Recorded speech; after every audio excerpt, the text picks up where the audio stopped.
Thank you. That's so nice. I know he enjoyed that because he's sitting here watching this. He's laughing his head off of me up here giving this talk right now.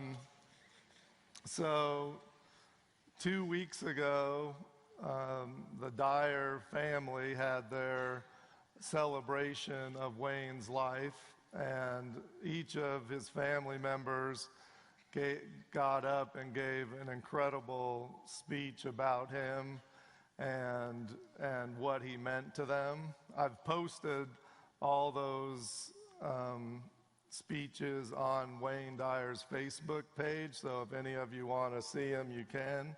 I'm sure some of you have already seen them.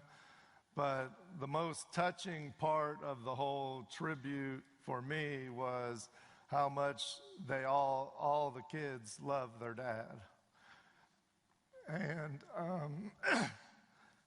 and as a father, that's exactly the kind of thing that you want to see, is like, oh my God, like, I know how much he loved all of them, and then just to see how much they loved him was an incredible experience. And after they had the tribute to the celebration of his life, and many of them went to Maui, and they did a paddle out and put his ashes out into the ocean. And after they put his ashes in the ocean in Maui, which he loved to be in, he swam in that ocean every day for at least for the last 12 or 13 years when he lived there, but for 20 or 30 or 40 years before that when they were visiting in the summers. And it was such a great place where he would really want to be. And when they got done putting the ashes out, Serena took a picture of the ocean, and there's a picture of Wayne's face in the picture. And we posted it on Wayne's Facebook page as well. And it's like, there's no way you can say like he wasn't there. This picture is incredible. And like Wayne is loving this because like we toured Italy and Europe, and at that time everyone was taking pictures of him and orbs were showing up everywhere, and he loved that. He's like, St. Francis is right there, and this is like Mother Teresa, and like, I don't know what you guys are doing, Rumi's right up there, and he just loved it. Like, he loved taking them, and he's like, look at all those orbs, look how big that one is. So he's over on the other side going, this is so cool, I can put my face in the ocean, and everyone can see me, and this is like the funnest thing ever. And so if I were all of you, I would look for Wayne. He can't wait to show you guys signs that he's still around and still in, loving us and following us and seeing what we're doing. And so Wayne and I were best friends, and I talked to Wayne like every single day. I've known Wayne for 25 years, and literally like we talked almost every day. My whole family knows, oh, there's Wayne calling, and he was like my mentor, my father, my brother, my like everything. He was very, very important in my life. And one funny thing about Wayne is that every single time that he would call and my kids were around, he goes, let me talk to them. Let me talk to Dane, or let me talk to Ava, because he loved playing around with kids. He always teased me that Dane's named after him, Dane, Wayne, like. And I swear, since my kids were like 3 or 4 years old, every time he grabbed the phone, he'd go, I want to know the Great Lakes. And he taught them that Holmes is the Great Lakes, so it's Huron, Ontario, Michigan, Erie, and Superior. And so they would rattle them off. I go, Wayne's on the phone. They'd go, pretty soon they were like, let me have the phone. Huron, Ontario, Michigan, Erie, and Superior, because he just loved to joke with them, and they loved to joke with him. So that was quite a treat as well. So One of the things, I don't know how many of you get my Present Moments newsletter that I do. How many of you get that now? A lot of you, good. Those that you don't, you can get it from hayhouse.com. But one of the things that I started doing in that newsletter is I started writing letters to people that I love so that I could share the way that I feel with them before they passed away. So you don't have to do it in a memorial service. You do it now while they're still here, while they can appreciate it. And I did a letter to my mom. I did a letter to Louise Hay. I did a letter to Marvelous Marv, I did 2 letters to Marvelous Marv, actually, who's my father-in-law. My wife, Christina, is where, I don't know, oh, right there. And she had written 5 books with Wayne, and she was very, very close to him as well, 5 children's books. But I did, and that's her dad, Marvelous Marv. And then I also did a letter to Wayne. And one of the things that is helping me even get through the sudden loss of him is knowing that at least I gave him that letter before he passed away. And so I recommend, like, all of you, do it now. Like, write the letters now, tell the people now, because you never know, like, what's going to happen. I was extremely close with Wayne, like I said. But there was someone even closer to Wayne than I was. And this person was like his confidant, his emotional rock, the person that he would go to when he was having trouble. And her name is Maya Labos. And Maya, basically, while Wayne was helping all of us with all our problems, Maya was helping him with his problems. So if he had any of those problems, that's who he'd call. And I really want to acknowledge Maya here. Please stand up, Maya, and get a...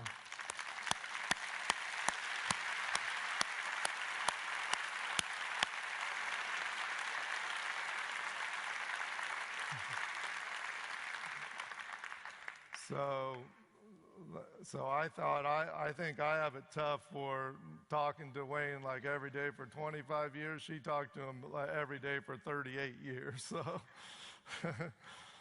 and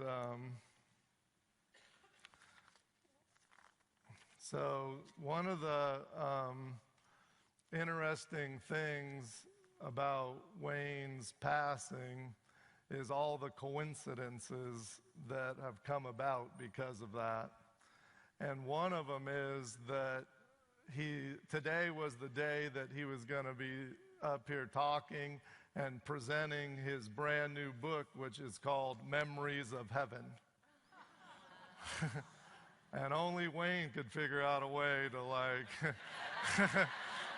he goes, I'm going to do this book, Memories of Heaven, but I got this new marketing plan, you know? And Wayne did this book with his assistant in Maui and really, really good friend Dee, who's also here. I don't know where she is right now. Oh, there she is right there. So Dee, if you could stand up too and just look.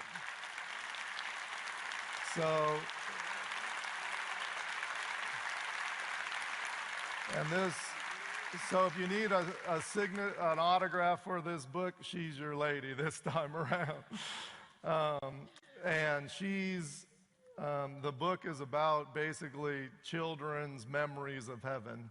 And there's all different chapters and ideas and thoughts in there, but they're still so close to being in heaven, from heaven, to heaven. And they did a Facebook post. Wayne did a Facebook post about our experience with Dee and Marcus, her son, and it went crazy. There were thousands and thousands and thousands of people telling their experience of their children having these still connections for heaven, or remember coming from heaven, or remember what was there, or that sort of thing. So another thing is that Wayne had leukemia. Everyone knew that. It was public information. but he didn't die from leukemia, he died from a heart attack. In fact, when the coroner did the autopsy, there was 0 cancer in his body.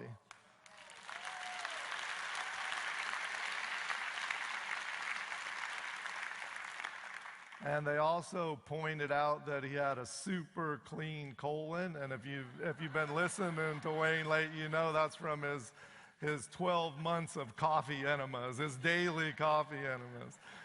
Wayne's favorite line is, do you want me to FaceTime you while I do my coffee?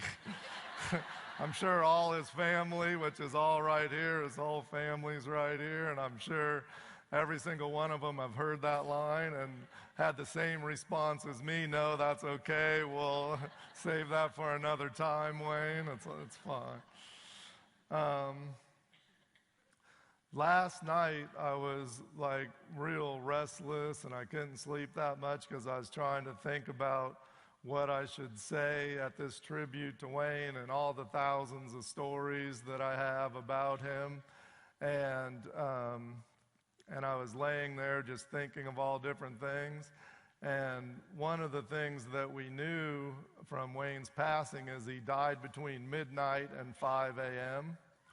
And I started thinking about that, and I go, oh my God, like, I bet that sucker left at 3:13 because he talked about, he wrote his whole book, Inspiration. He said, you know, he had that quote that the morning breeze awakens you. There's things to learn, don't go back to sleep. And he got up at 3:13 for the whole writing of that book. And his movie, The Shift, it starts at 3:13. The very opening of that movie, you can see, it shows 3:13 a.m. He gets up and goes, thank you, thank you, thank you. And he loved that movie. And that was like, if you met Wayne walking down the street and you said, oh my God, are you Wayne Dyer? He would say, yes. He goes, do you have my movie? And if you didn't have his movie, he'd go, here, let me get one for you. He carried them everywhere he went. And he loved being a movie star. And since he passed away, we started offering The Shift online for free, and we're still offering it online for free, and we've had over 1 million people watch it so far.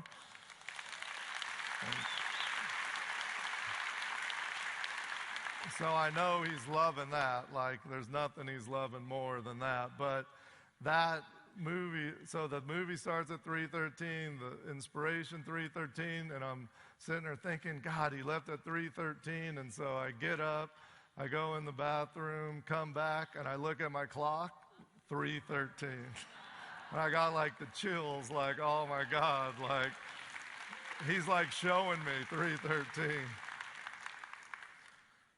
And then finally, the last coincidence is that August 30th, 1974 was the most important day in Wayne's life other than his children being born. And that is the day that he went to his father's grave in Biloxi, Mississippi, and he was able to forgive him. And he came back and wrote Your Erroneous Zones in 14 days, the whole entire thing, which changed his life and millions of other people's lives around the world. And he passed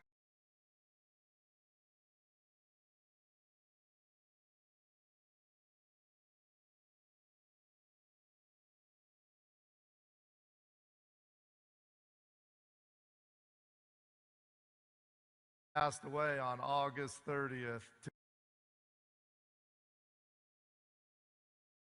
2015, exactly 41 years after that day.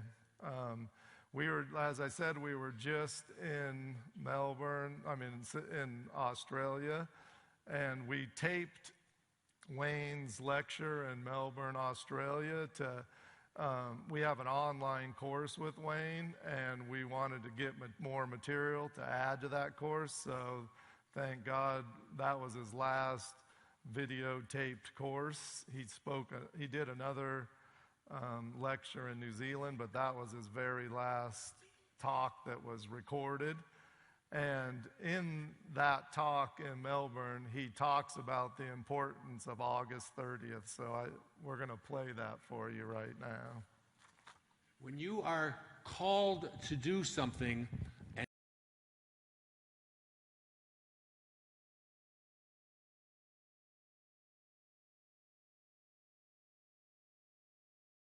and you have a sense that this is the direction my life has to take.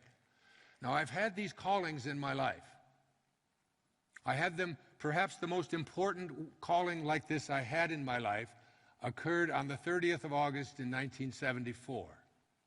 I write about it here, and I can see clearly now. Another one of the callings that I had was when I turned 65, to give up everything that I had, to let it all go, and to read the Tao and to study it. And my kids will tell you, I gave away everything I had. All of my clothes were given to homeless people. They were some of the best dressed homeless people you've ever seen. I had 20,000 books or more that were all donated to hospitals and to places where people can't afford books, schools and so on. I gave away my apartment, my garden apartment where I had done all of my writing for the previous 20 years. I let it all go. Gave it all away. Because I was called to do something. You're all being called. You have these impulses all the time. Here's what it says on page 221.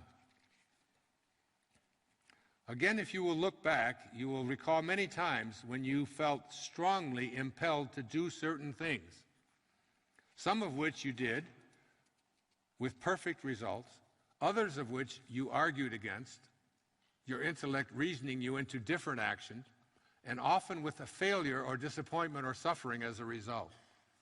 Now hear this. This impelling consciousness was only your real self, I within you, that is the personal self, God, Source, Divine Mind. If you don't like those words, call it Louise.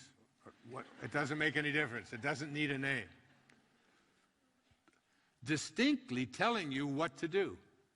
At those moments, you were hearing with your spiritual ears, my ears, meaning the impersonal, meaning God speaking to you. And when you impersonally obeyed, success and satisfaction followed you. When you personally thought you knew better, discomfort, regret, and unhappiness often resulted. This is the story of I Can See Clearly Now, of having a willingness to listen and be a scurvy elephant, meaning it doesn't matter if someone else thinks or says you should do it a certain way. It doesn't make any difference.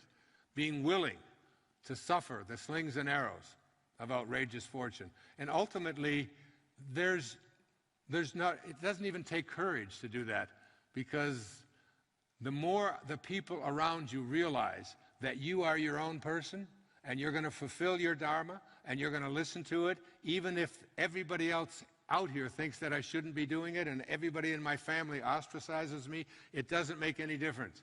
I am going to listen to that voice, and that voice is capable of creating miracles.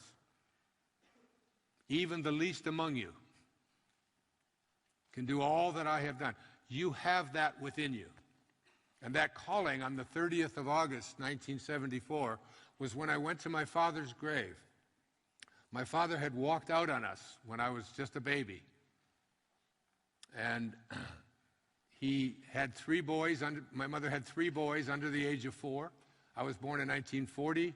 My brothers were born in 38, 36, during the Great Depression. War was getting ready to start all over the planet, World War II. And he just took off.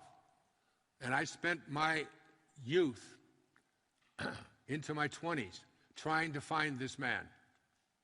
When I got back with my mother, when my mother finally realigned her family and got us all back together, my oldest brother was someone I didn't even know. I met him at 10. I knew him apparently when I was 1 or so, but then we got separated. My brother David and I went through it all together, all the different homes and places that we lived. And neither one of them had this burning desire inside to know their father. My oldest brother Jim just dismissed him because he just didn't like him. He remembered him. I had no memory of him, but I had to know. I didn't even know what a father was. I didn't even know the word father meant until I was 6 or 7, because where I lived in the foster homes and so on where I lived, there were no fathers. But at any rate, to shorten that story, I ended up in my teens. I would dream about my father every night. I would just be filled with anger and remorse and rancor and rage. I'd wake up, I'd have dreams about him. He spent several years in prison. He was an alcoholic, an abusive man. He was a womanizer. He was a thief. He left my mother and involved himself with 6 or 7 other women, 4 or 5 of which he married. Some were much younger than him. And then in 1964, when I was 24, he passed away, but I didn't know that.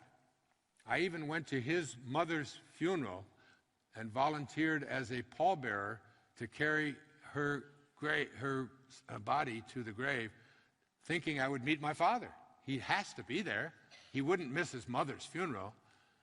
And he missed his mother's funeral and sent a note and said he couldn't show up because he was afraid my mother would put him back in jail for non-support and so on. This was the man that I had to know about. And every time I told my mother I wanted to know about him, she would just be filled with internal rage. You just don't know what he was and how bad a person he was. But I had to know. And it was a burning desire. Has there been something inside any one of you that you just feel like you're not going to be complete until you reconcile it, whatever it might be? It could be anything. And in 1964, he passed away. And in 1974, I was told by a cousin that I didn't even know I had, who knew that I had been searching for my father. I'd traveled all over the country looking for this man, interviewing his ex-wives and so on. And she told me, she said, "I'm sorry to tell you, Wayne," she said, "but your father died in 1964, 10 years ago. I know you've looked for him." And he died in New Orleans, Louisiana. And his body was shipped to a place called Biloxi, Mississippi. And he was buried in a pauper's grave. That's all I know. He had no money. He was an alcoholic, and he died of cirrhosis of the liver at the age of 49. So that didn't stop my quest. I got on a plane. I flew to New Orleans. I rented a car. I drove to Biloxi. I found out where he was buried. That's a much more involved story than that. We've done a whole film about it called My Greatest Teacher, which I encourage you to watch if you like, a reenactment of some of the events of this time. And I actually went to my father's grave to piss on his grave. I did. That's where I was at that time. I was filled with rage. I just couldn't imagine somebody treating my beautiful mother the way that he treated her and just abandoning 3 children. It just isn't something that I could process in me. And I found his grave. It was on the ground. It said Melvin Lyle Dyer, 1914 to 1964. I cleaned it off, and I cursed, and I swore, and I yelled, and I questioned, and I cried. It was like the end of a vision. And I went, and I got back. I was there for 3 hours, 2.5 to 3 hours. It was around 8 o'clock in the evening, just getting dark.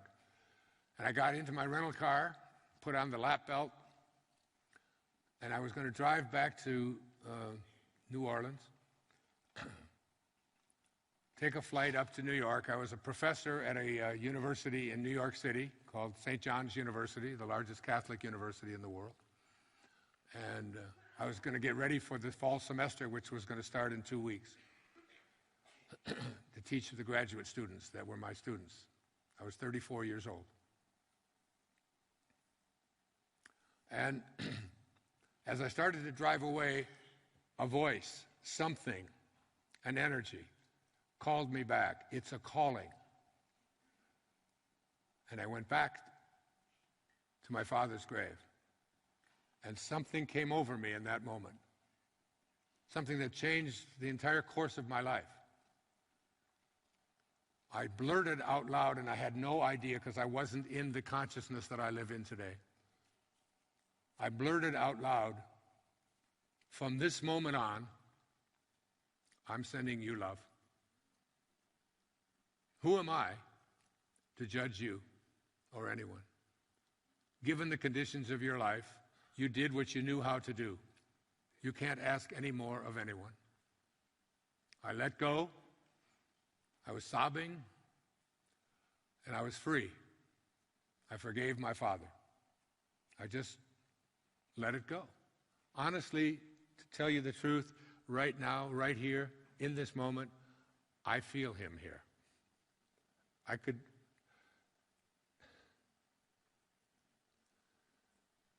have to be careful. I could break down up here.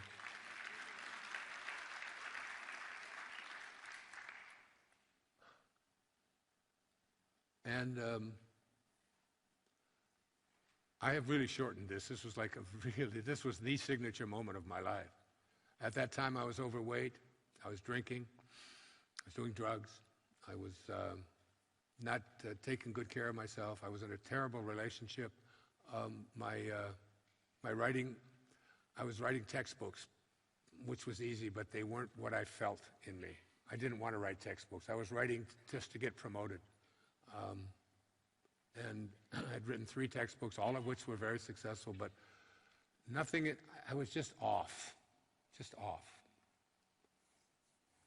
I got back in the car, and it was like this huge weight had just been taken off of me. I got back to New Orleans. I flew up to New York City. And I went to my home in West Babylon, New York, on Long Island, and gathered up all of the notes that I had been taking, all the recordings of the lectures that I had been giving. I've written about all of this, and I can see clearly now. And I gathered it all up, put it into a big suitcase, flew down to Fort Lauderdale, Florida, rented a car, drove to the Spindrift Motel on A1A between Oakland Park and Sunrise Boulevard, checked in, and I sat down, and I wrote. And I wrote. Morning, noon, and night. I hardly even ate. One night I wrote so much, I wrote 77 pages one night, and I forgot to number the pages. And they were all over the motel room floor. And I had to gather them all up and try to figure out which one went where. It's when you let go and just allow this infinite intelligence to flow through you that magical things begin to happen. And that book I wrote was called Your Erroneous Zones. It was published in 1976, about a year and a half later.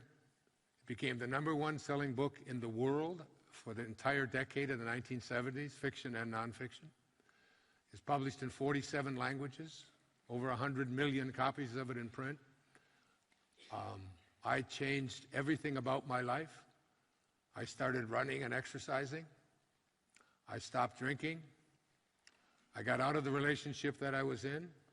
Everything in my life turned around. I met my wife, who became the mother of 7 of my children, of 7 of my 8 children. It all turned around in a moment of forgiveness. Mark Twain said, "Forgiveness is the fragrance that the violet sheds on the heel that has crushed it." It's like you got to be like that violet. And whatever it is that happens to you, out of you comes something called divine love.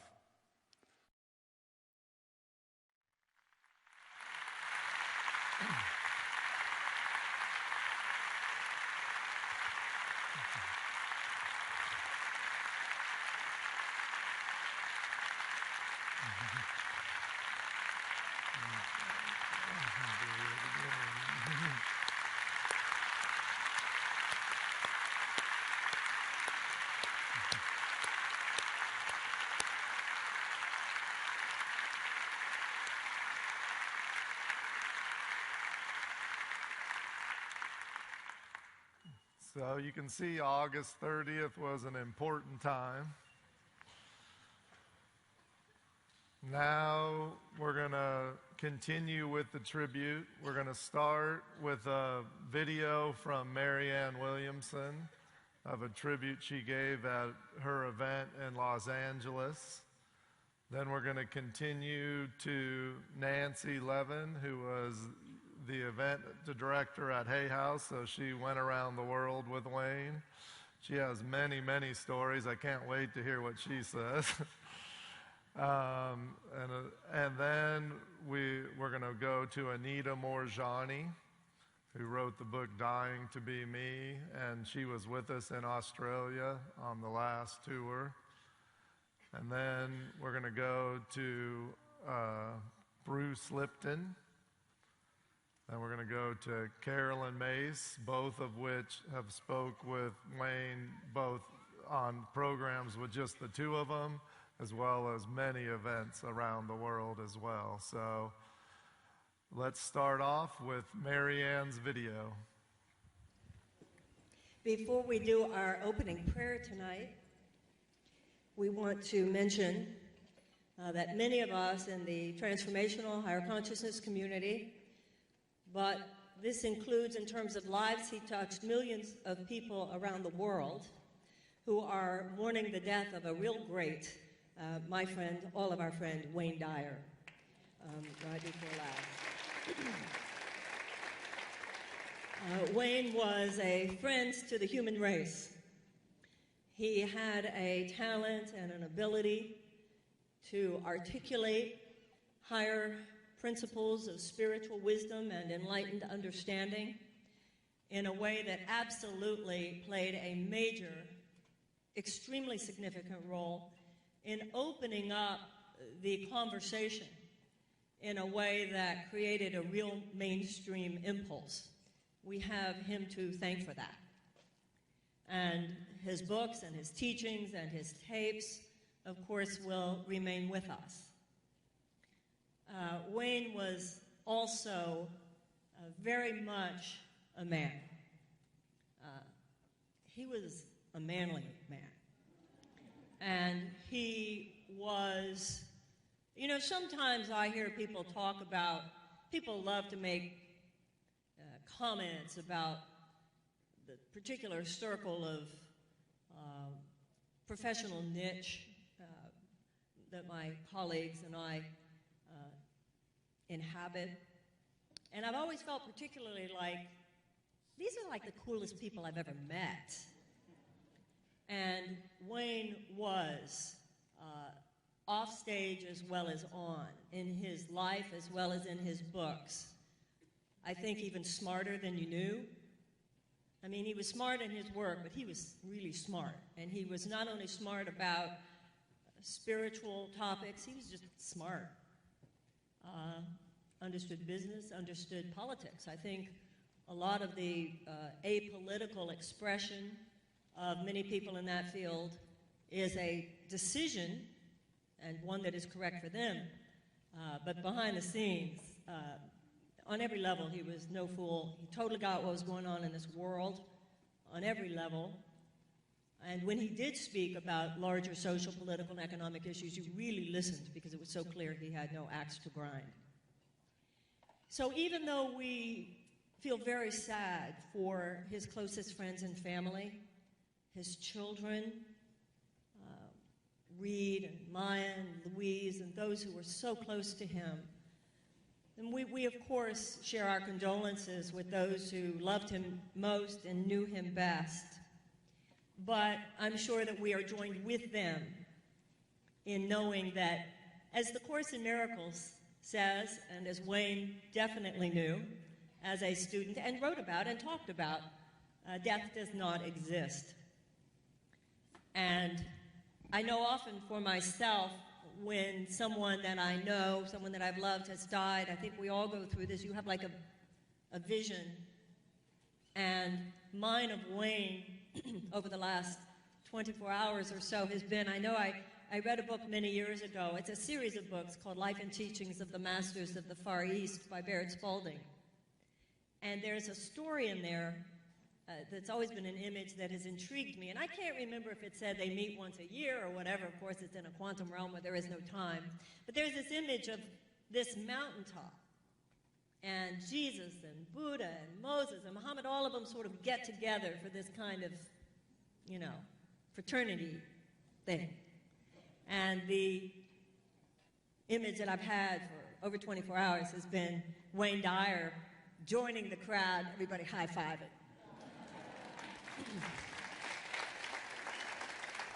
So the Course in Miracles says one day we will realize death is not the punishment, death is the reward. There are times when we face in our lives, and we have faced here together, situations that are genuinely tragic. Wayne Dyer's death is not tragic. It's sad for those of us who loved him, but we rejoice.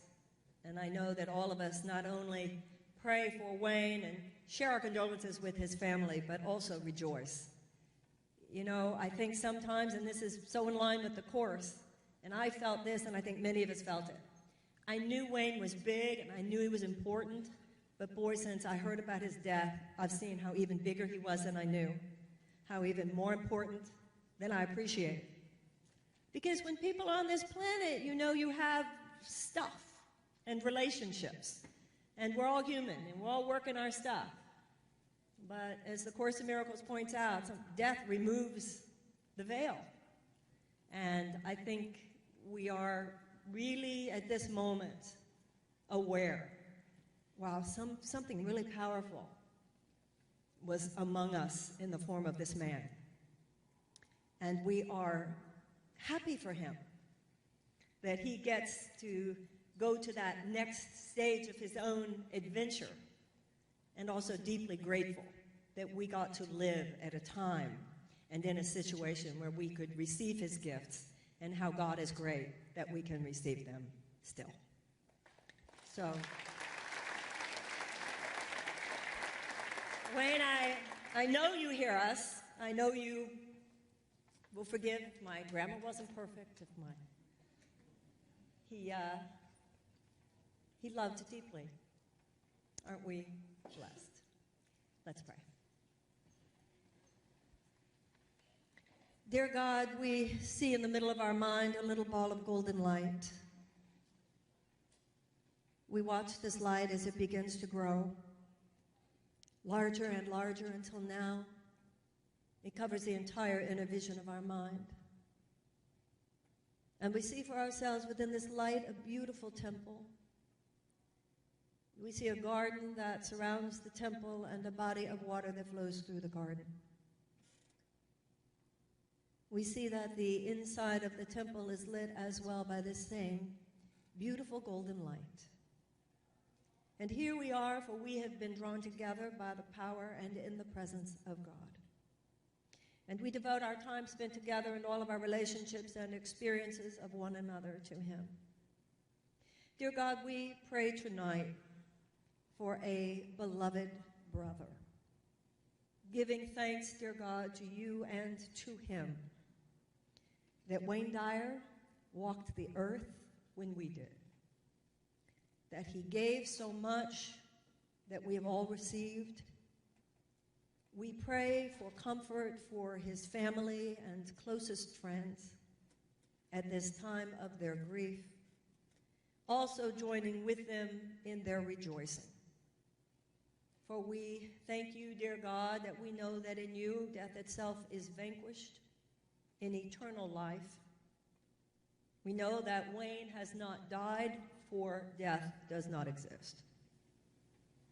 And we pray that he can feel our love and our gratitude, our best wishes and our prayers for his sweet, blissful entrance into this next phase of his adventure.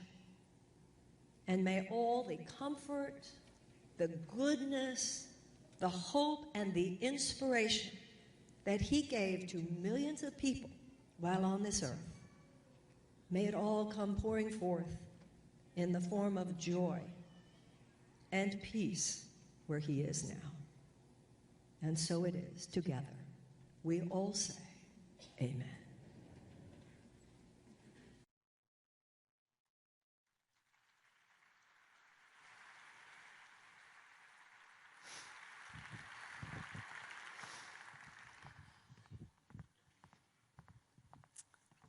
Hi, I'm Nancy Levin, and as Reed mentioned earlier, I was the event director at Hay House for 12 years. And during that time, I traveled the world with Wayne Dyer. So you can imagine I have a lot of stories. And Wayne, for me, was not only a great teacher, he was a great man. I loved the man. And some of my favorite times with him were when we were sitting in airports hanging out, and no matter who came up and wanted to talk to him, he was more than happy to really make them feel like they were the most important person in the whole world. And some of my other favorite times were hanging out with him backstage before he went on to speak. And I'll tell you, we're back there watching on the monitor the video of him in Melbourne, and it was such a familiar experience for me being backstage watching the monitor. I really expected to walk out here and see him. And it's not that I'm in denial, I'm just still in disbelief, as I imagine most of us are. So one of my favorite Wayne stories, we were traveling in 2007, and we had 2 events back to back. Atlanta on Saturday, Detroit on Sunday. We do the event in Atlanta, we hop in the van, the whole crew of us. We get to Detroit, we have dinner, it's about 10 o'clock, we're all tucked away in our rooms. Wayne calls me, Nancy, I can't find my briefcase. I'm sure I left it en route from Atlanta. I can't go on stage tomorrow without this briefcase. All my notes are in there for my talk. All my notes are in there for my next book. You have to help me. So I'm like, Wayne, calm down. I'll find the briefcase. I had somehow created this persona of Superwoman, and Wayne liked to test it. So I call the car company in Atlanta. It occurs to me the briefcase must be in the van we took to the airport. I call the car company. The van is still out doing a job. It won't be back till close to midnight. The guy says he'll call me back. So I'm like biting my nails. I'm trying to watch something on TV to distract me. I'm just doing anything I can. And the guy finally calls me back about 11:30 and says, I have some bad news, but the van is back. There's no briefcase. And I said, I know it's in there. I need you to go out there with a flashlight. It's black, it's dark. The briefcase is black, you know, it's dark. The van is dark. I need you to go out there. I know it's like under a seat. And I sat on hold and I prayed, and indeed, the briefcase was in the van. So I say to the guy, you know, will you put one of your drivers on a flight tomorrow morning first thing to bring me the briefcase? Unfortunately, after 9/11, you can't fly with someone else's luggage. So it's now about 11:30. Wayne calls me, and I said, I was just about to call you. It turns out I have found the briefcase, and I am going to figure out a way to get it here. Go to bed. And I then spend the next few hours trying to figure out how to get this briefcase from Atlanta to Detroit before 2 p.m. I call my travel agent, Andrea. She's on the West Coast, so the time difference is in our favor. We call FedEx. We call every cargo. We call every airline. We do every single thing we can, but because it's a Saturday night, there's absolutely no way to get this briefcase there. It's now 2 in the morning. And as I've mentioned, I had sort of created this persona of heroic efforts. And so the next thing I know, at 4 a.m., I find myself in the taxi on the way to the airport, booking my flight online in the taxi.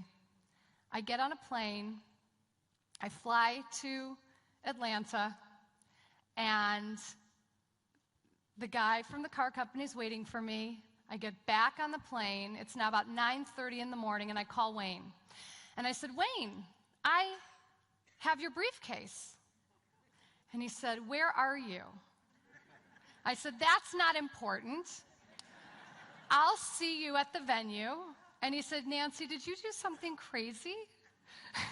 And I said, go to your Bikram yoga class, and I'll see you soon.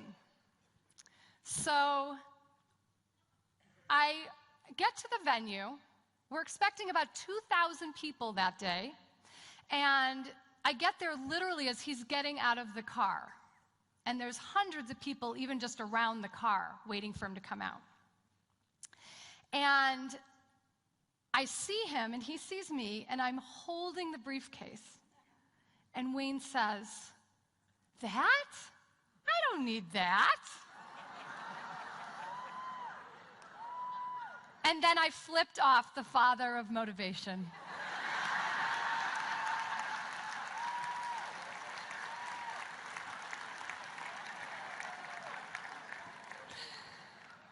And so, as was customary when I introduced him and brought him on stage for his talks, I would always say, he needs no introduction, welcome to the stage, one of my most favorite men in the world, Wayne Dyer. And then he would come on and give me a kiss and a hug, and I would tell him to have fun. And that day, he held me on stage, and he was so proud to tell everybody what I had done for him, and then even that I flipped him off.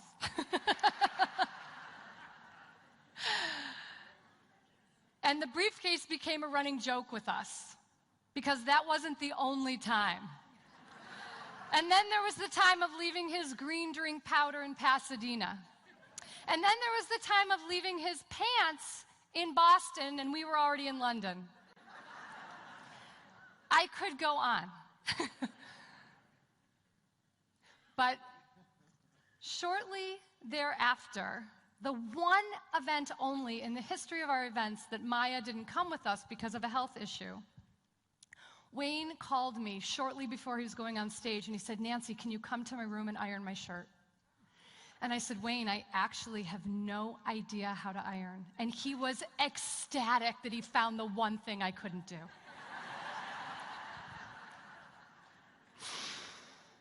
And, you know, I picture him now hanging out over there with Rumi, Patanjali, Lao Tzu, Peter Dunoff, and St. Francis. And, you know, even in his death, Wayne is still teaching. And I'm still integrating the deeper lessons of myself and my life through him. And I want to share a poem that is by one of my favorite poets. His name is Mark Doty. And this poem's called Everywhere. And Wayne was a great lover of poetry. It's something that we shared. And I dedicate this to him. Everywhere. I thought I'd lost you, but you said I'm imbued in the fabric of things. The way that wax lost from batik shapes the pattern where the dye won't take. I make the space around you, and so allow you shape. And always you'll feel the traces of that wax soaked far into the weave, the air around your gestures, the silence after you speak. That's me, that slight wind between your hand and what you're reaching for. Chair and paper, book or cup. That close where I am, between where breath ends, air starts.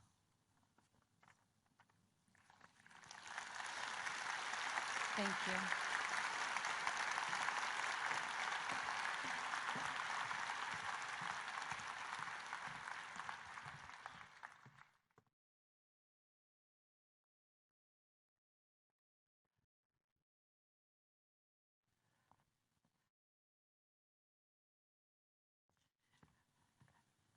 Hi, good evening, everyone. This is so difficult for me. Probably one of the hardest evenings of my career as a Hay House author.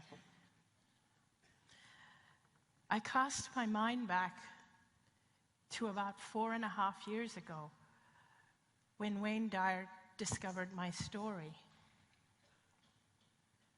For those of you who know my story, my name is Anita Murjani, and I wrote the book Dying to Be Me, which is about my sojourn in the afterlife.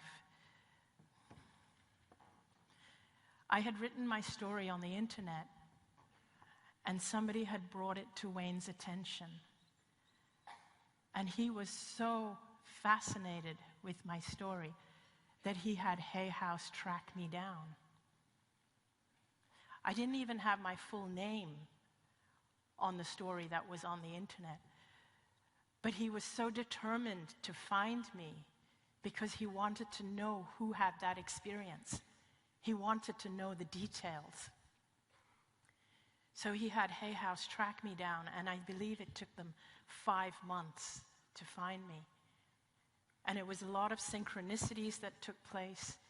Literally, I received the email from them on the day that I felt ready to share my story in public, because up to that point, I hadn't been ready. I had been hiding behind a pseudonym because I didn't know how my experience would be received.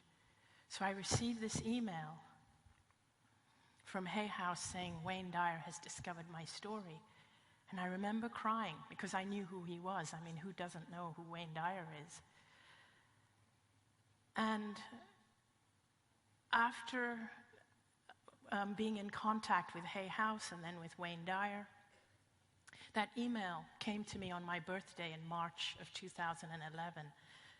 And over the next few months, Wayne encouraged me to write a book. I signed a book deal with Hay House, and he told me that he would share my story with everyone in the world. That same year, he flew me to Pasadena to speak on the stage. He said, I want you to speak on the stage and share your story with the audience. There were 3,000 people in the audience, and I had never shared my story to such a big audience ever before. It was my first time standing on stage in front of an audience. And he said, go on, share your story. I was nervous. I was shaking. And he said, are you scared? I said, of course I'm scared. It's my first time on stage. And he said, what have you got to be scared about? You've been dead and back.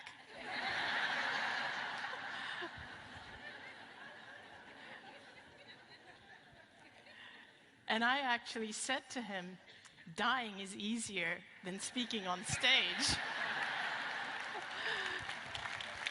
Thank you. But on that day, I remember he was so fascinated, as he's been over the 4 years. He was so fascinated with everything that I experienced in the afterlife. Because I had been on my deathbed from end-stage cancer, and I was in a coma, and the doctors said I wasn't coming out. And I'd experienced all these things of feeling my family and seeing and hearing everything that was happening. And he wanted to know every detail. And I thought that was hard, sharing my story for the first time about the other side. Today is even harder because now Wayne is on the other side. But yet I know that he's here and there and everywhere. And I see his family members. He loved his family so much. He would talk about his children all the time, every chance he get. It feels so surreal that he's gone because I've been speaking at events and he's always there. And he always still pulls me up on stage. And it feels so surreal that even though it's been 3 weeks, I'm still waiting for him to pop out and say, I just had an NDE. And it would be so typical of him to say, I was gone longer than you, so mine's better than yours.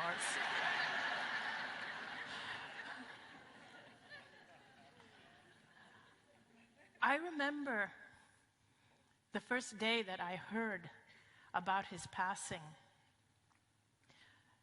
Some friends had come over for lunch, and the day started out really well. And a friend of mine, she came over and she brought me this beautiful, huge bouquet of orange flowers. They really were beautiful. Big bouquet of orange flowers. And when she handed them to me, she said to me, "What's with the orange?" And I said, "What do you mean?" And she said, "Somebody, a deceased person, someone close to you or who you know really well or a family member, said to me, 'Get orange.' I was about to get the red flowers for you, but this voice just kept saying, 'No, orange, get the orange ones.' So I got the orange ones for you. So what's with the orange?" And I said, "I don't know. I mean, orange is my favorite color, but it's not something that my deceased father or my best friend has ever done in all the years that they've been gone. This is the first time somebody's ever said that." And internally, I thought to myself that, oh God, I hope someone I love hasn't just died or something. Because I had a feeling that this message was not from someone who's been there for a while, but maybe from someone who's just passed. We were sitting down to lunch 2 hours later, and that was when I received the phone call from Maya. And when I saw Maya, it was Maya on the caller ID, I just went, "Hey, Maya." And then I heard her tearful voice say, "It's Wayne." And that's when I knew. And my heart really sank. And then the orange flowers made sense. Because he used to tease me backstage about orange being my favorite color. My phone case, my wallet, my handbags, everything was orange. And if you remember, he always had an orange on the stage. He would throw them at people in the audience after telling his story about the orange. And that whole week, just before he passed, his meme or his quote on his Facebook page every day I kept seeing was the story about him asking the little boy about what would you get if you squeezed an orange.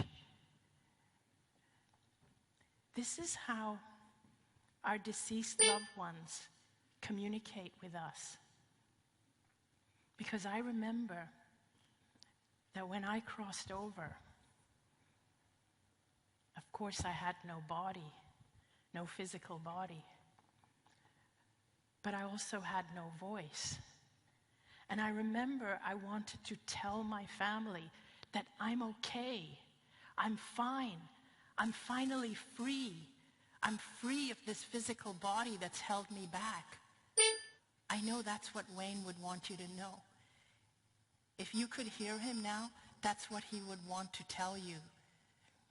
Because that's what I wanted to tell my family. I could feel everything that they were feeling. I could feel their emotions. I could see things beyond the room that my physical body was in. I could see things that related to everybody whose lives I'd touched or who'd touched me. When you think about Wayne, he's touched millions of lives, millions and millions of lives. He can now be there for everybody. He's there for everybody whose life he's touched. He's doing what he's always loved to do in a much bigger way. One thing about Wayne was he was really a passionate teacher. He always wanted people to understand even the most complex concepts. Not just complex concepts, but even concepts that you would find boring. Do you remember the Vasistas Yoga? That thick 800-page book that he would hold up? He didn't ask you to go and read that book. He read it for you. And then he distilled it. And he gave you the lessons. He wanted you to get it. Now, he's able to make sure you get it by being there for everybody. Because he will be sending little messages and signals to everybody who's touched him. And I've already heard so many stories from people, especially from his kids who he loved so much, He's shown himself in so many ways, like appearing in photographs. One of the things that is really important to know is that when I was in the other realm, I realized that time is not linear, not like the way it is here. So we're not restricted. When we are without our bodies, when we die and we're without our bodies, we're not limited to this physical time and space. And that means time, the way we measure it here, is very different. It doesn't apply there. So it means that if you feel 30, 40, 50, 60 years pass here as literally what it feels like 60 years, one moment after the next moment, after the next moment, until you reach 30, 40, 50, 60 years. It doesn't feel like that in that realm. Because when I was in that realm, I could experience past, present, and future as though it was happening around me, then and there, in that present moment. It was like everything was happening in the present moment. So the reason I explain this is that I want you to know that one day, and this is specifically for you, his children, and his wife, it's specifically for all of you, that one day when you cross over, you will be reunited with him again. It doesn't matter how many years pass for us. It'll be like the blink of an eye for the person in the other realm. It doesn't feel like 50 years in the other realm. He will still be there. Because all of time exists simultaneously, you don't have to worry whether he's been reincarnated, because he will wait until you get there.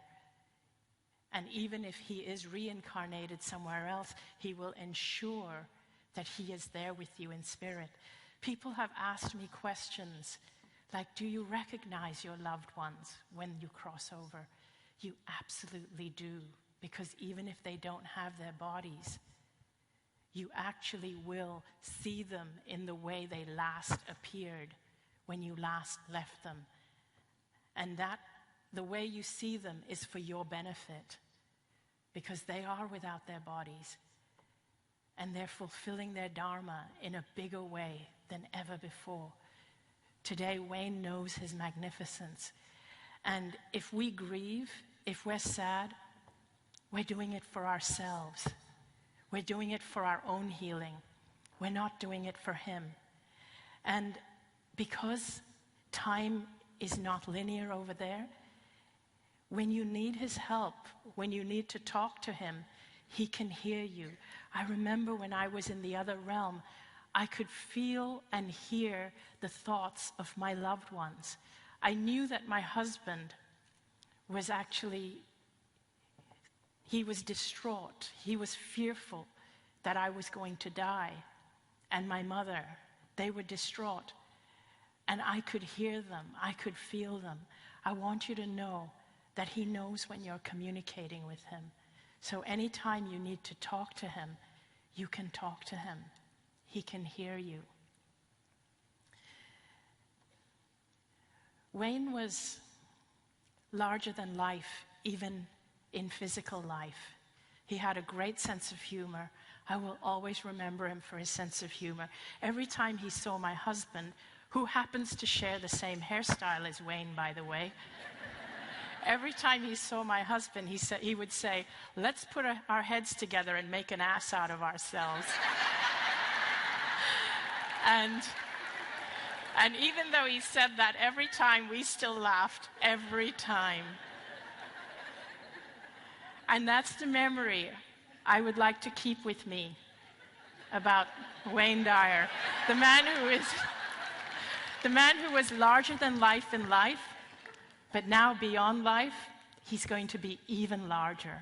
And he's going to be able to do what he loves to do most in an even bigger way. So thank you. And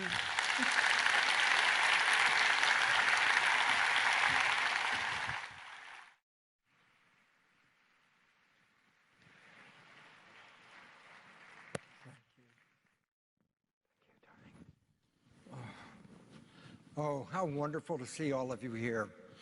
I'm so appreciative of you being here, and I'm also appreciative of all the thousands of people around the planet at this moment watching this show live, because all of you are here to pay tribute to a great man. I'm here to do the same. This great man, Wayne, so influenced my life at so many different levels as he's influenced people all over the world. People say that maybe Wayne has passed, but Wayne can never pass. Wayne is written into the history of this civilization.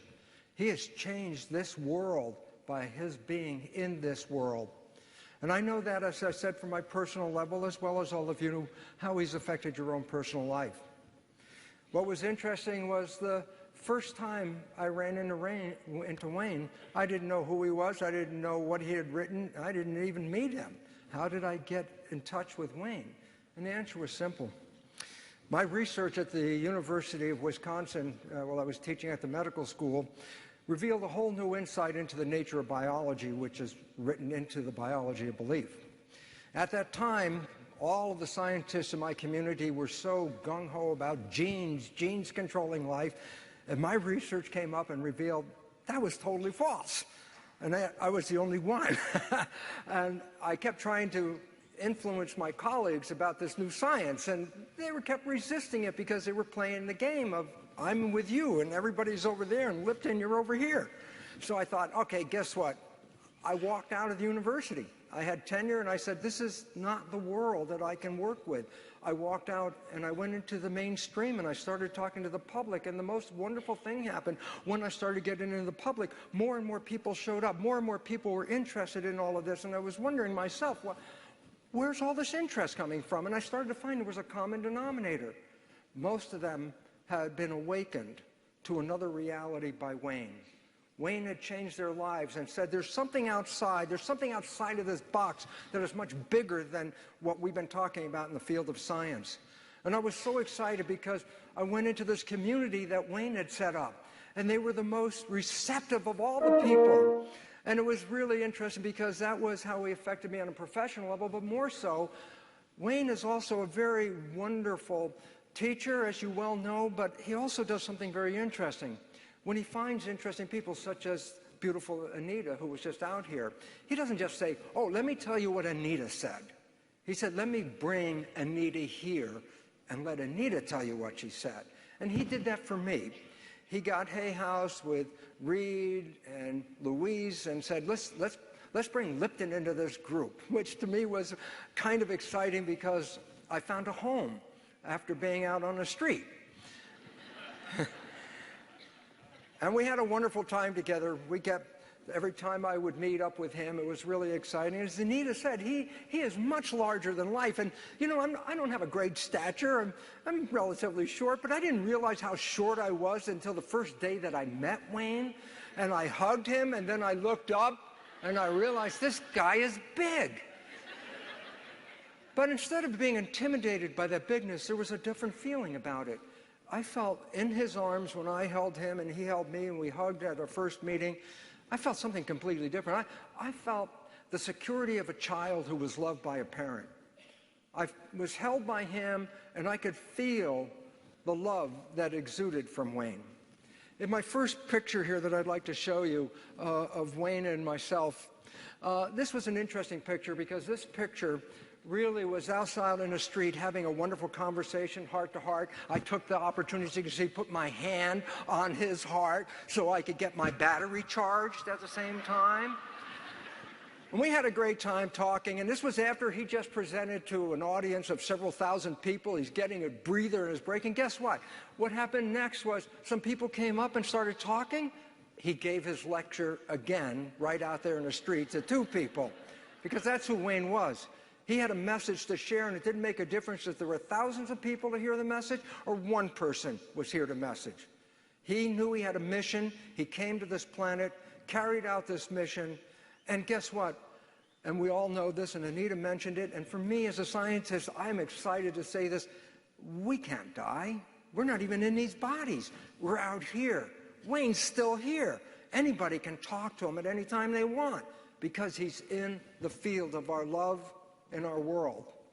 And it's interesting because, while he affected me on a professional level, He affected me on a public level with all those people that I met. He affected me on a personal level. He was a mentor. He gave me advice and helped and said, listen, let's get that message of yours out into this world. And I so appreciated that. But I know he affected people, millions of people all around the world. Every one of you may come up with a story about how something he said, something he wrote, changed your life at that moment. Well, of course all of you have that. And I have a dear friend of mine by the name of Laurelyn from Oregon.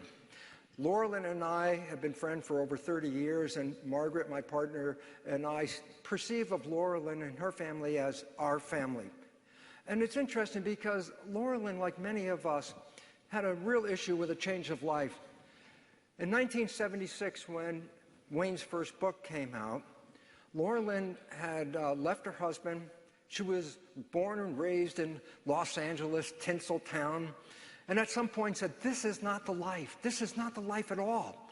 And she just picked up her 4 kids and went off into the woods of Oregon, bought an old piece of farmhouse that hippies used to live in, and brought her family there. And what was so interesting is, of course, she went without a husband, without a father for her kids. But what did she get? She took Wayne's book. And that was the first. She now owns every book that Wayne ever wrote, every video he was ever on. Why was it relevant? Because Wayne became the father of that family. He raised her kids with a heart and a consciousness and integrity and intelligence. And Laurelyn's kids today are just the most wonderful people in their community, evolutionarily advancing that civilization. Why? Because they grew up with Wayne. They took Wayne's message and built it right into their lives. Wayne is their father. And when he provided that growth period for them, they turned into the best specimens of humanity I know today. And they carried that all the way through their life. One of the interesting stories is when one of Laurelyn's children, her youngest daughter, was to have a baby, and that was back in 2000. During the last trimester, her daughter was reading Wayne's Your Sacred Self, and that became her reading every day in the last trimester. And it comes time for the birth, and of course, Laurelyn, being who she is and the community she was in, it was not a hospital birth. It was a birth at home. A midwife and a bunch of women, including my partner Margaret, were there, all the women supporting her daughter in this very momentous, important event. And what happened was the baby started to come through in the birth canal, but it was a breech birth. The legs came out first, and the baby got stuck in that position. They were more than a half hour away from a hospital at the closest place, it may be an hour. And they realized, oh my God, there's nothing you can do. You're out here in the middle of nowhere. And the baby's legs were twitching and twitching as it was coming out of the birth canal. But by the time the child was delivered, it laid out on the bed, no movement. It was blue already from not breathing, no breath. Everyone in the room started to be in a moment of fear. They started to just, oh my God. And her daughter just got up in all full power of Wayne and all full power of a woman who's a mother and protecting her child, just got up and looked at all the women in that room and said to her mother, who had that look of fear on her face, she said, "Mother, wipe that look off your face right now." She turned to the rest of the women and she said to them, "Fill this room with love and light right now." She was taking the words right out of Wayne. Wayne was in the room. At that moment, she also then said, "There's no fear in here. And what we're going to do is this. I want you all to make the sound of creation, the ah meditation that Wayne taught." And all the people in the room started to go through the ah meditation. And as their voices lifted, all of a sudden, this baby that had not moved, that didn't twitch or nothing, all of a sudden took a breath and started to breathe, and the color started to come back in. And the whole reality of all this was to recognize the power that Wayne was in that room. Wayne came out of that woman's voice saying, "Do not live in this fear. You are more powerful than you ever know. It's only your fear that is limiting you."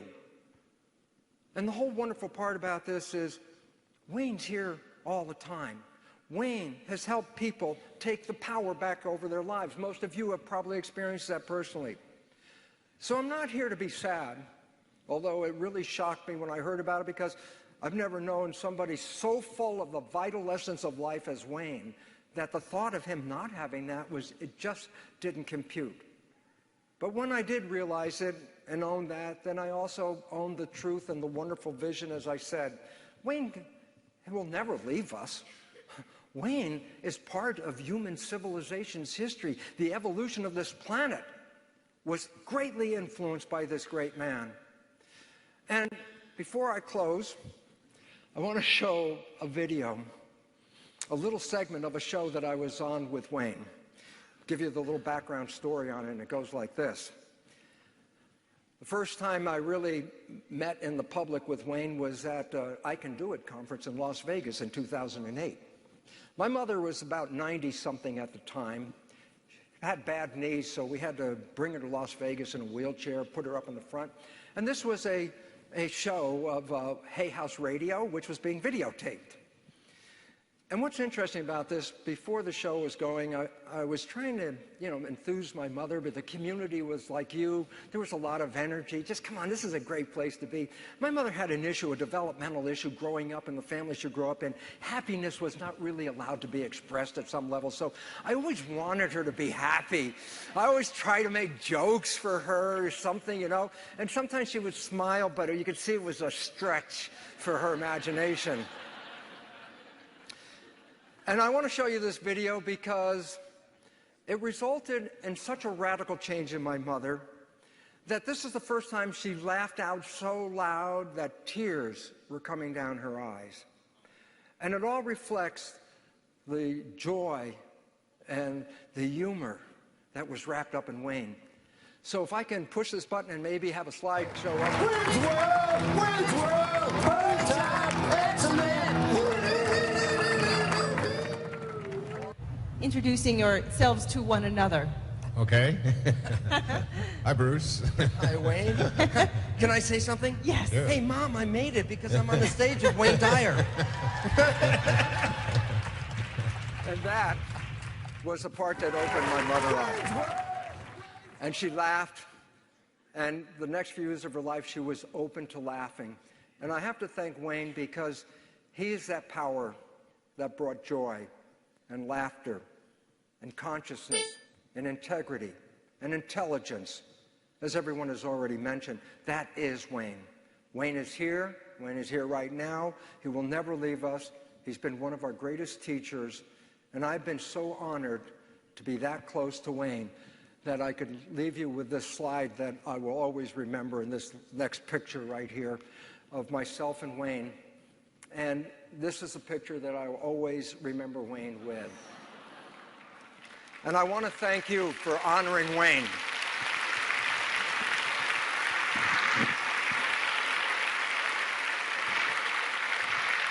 Wayne is our hero, and Wayne is here. Thank you all very much.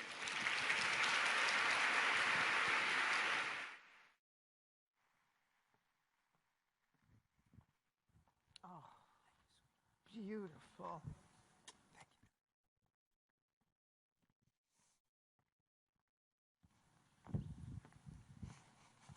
Good evening.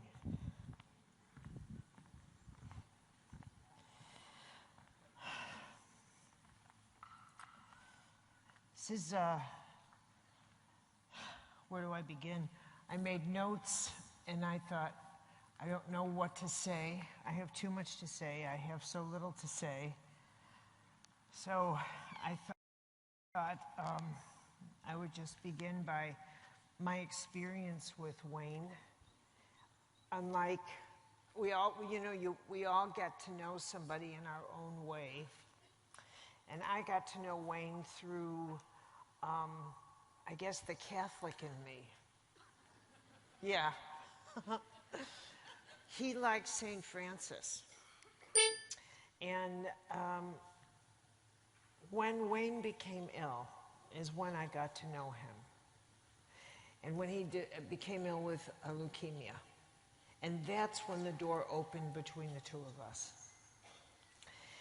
And so I remember our conversations opening up with what he wanted to know, what I knew about St. Francis, what I knew about Lourdes, what I knew about Fatima, what I knew about the Catholic side of Razzle Dazzle.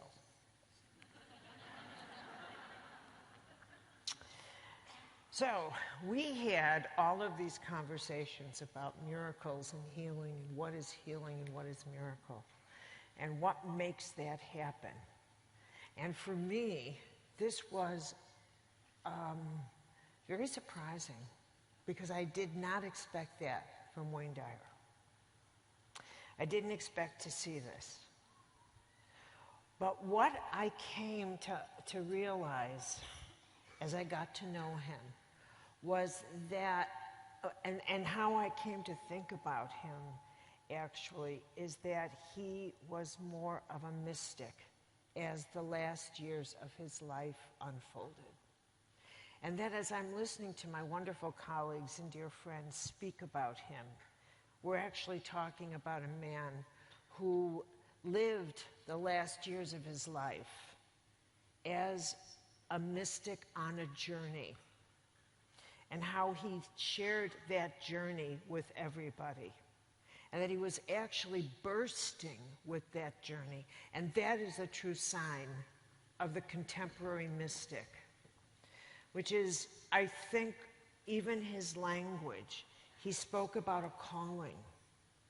He spoke about what it is to be called, and I think that probably thrilled him more, to recognize what it is to be called by name. And I know in my own work, when I talk to people about that experience of what it is to hear God call you by name. And it's not the experience of having someone, knock on a door and say, "Yo, you home?" But it's when you start to feel the unmistakable feel within, an unmistakable urge, when the awakening of your charism, the singular grace by which God knows you, your charism, and that it awakens and it begins to determine your life more than your own choices, and it pulls you. And it is a tug of war from which you struggle, but the struggle is one you do not want to end. And it is the only struggle you don't want to end, the struggle between you and God. And if it did end, that would be the greatest sorrow of your life. It's not the struggle, it's the thought that it might end. Wayne, for me, became a companion mystic, and that's what I loved about him. I found in him someone who loved the journey of the soul as much as I did. He loved Lourdes. He didn't go there because he hoped that there were such things as miracles. He went there because he knew it. He knew it. And I think one of the things that I have come to realize in my own work now, and there's something about reaching an age where you're comfortable to finally say what you think and mean what you say. Not that I've had a problem with that, but but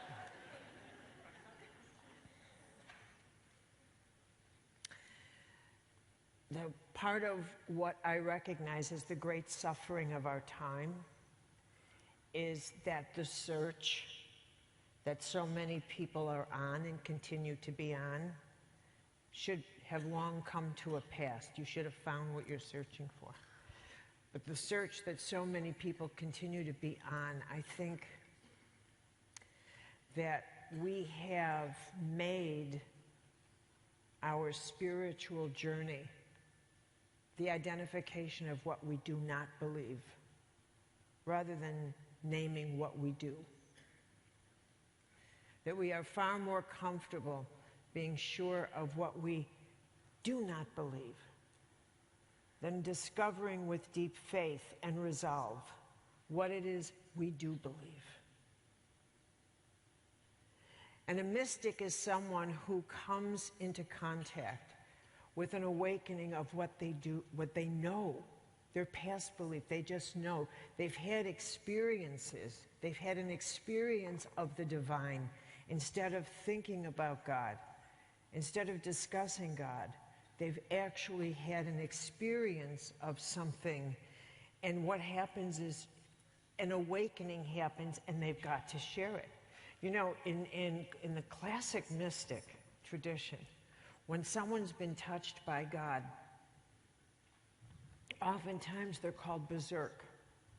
Oftentimes they become a little mad because of the ecstasy of it, because they can't stop sharing what they know from the other side, because they can't seem to communicate within reason. They can't prove where they've been. They can't bring it back. And because we're so, people of the word, people of proof, tell me where you've been. How did you get there? What's its value to me? What's its purpose? Can you just prove that there's such a thing as a God? Can you just prove that there's such a thing as healing, etc.?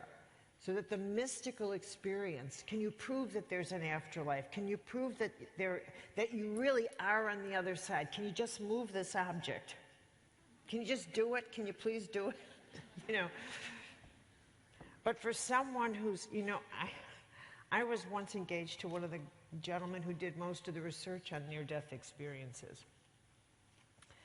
I used to go to dinner parties where I was the only one who hadn't died.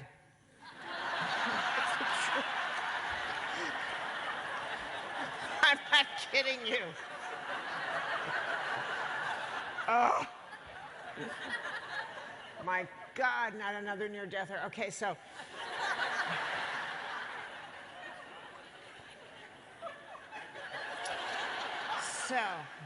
But it was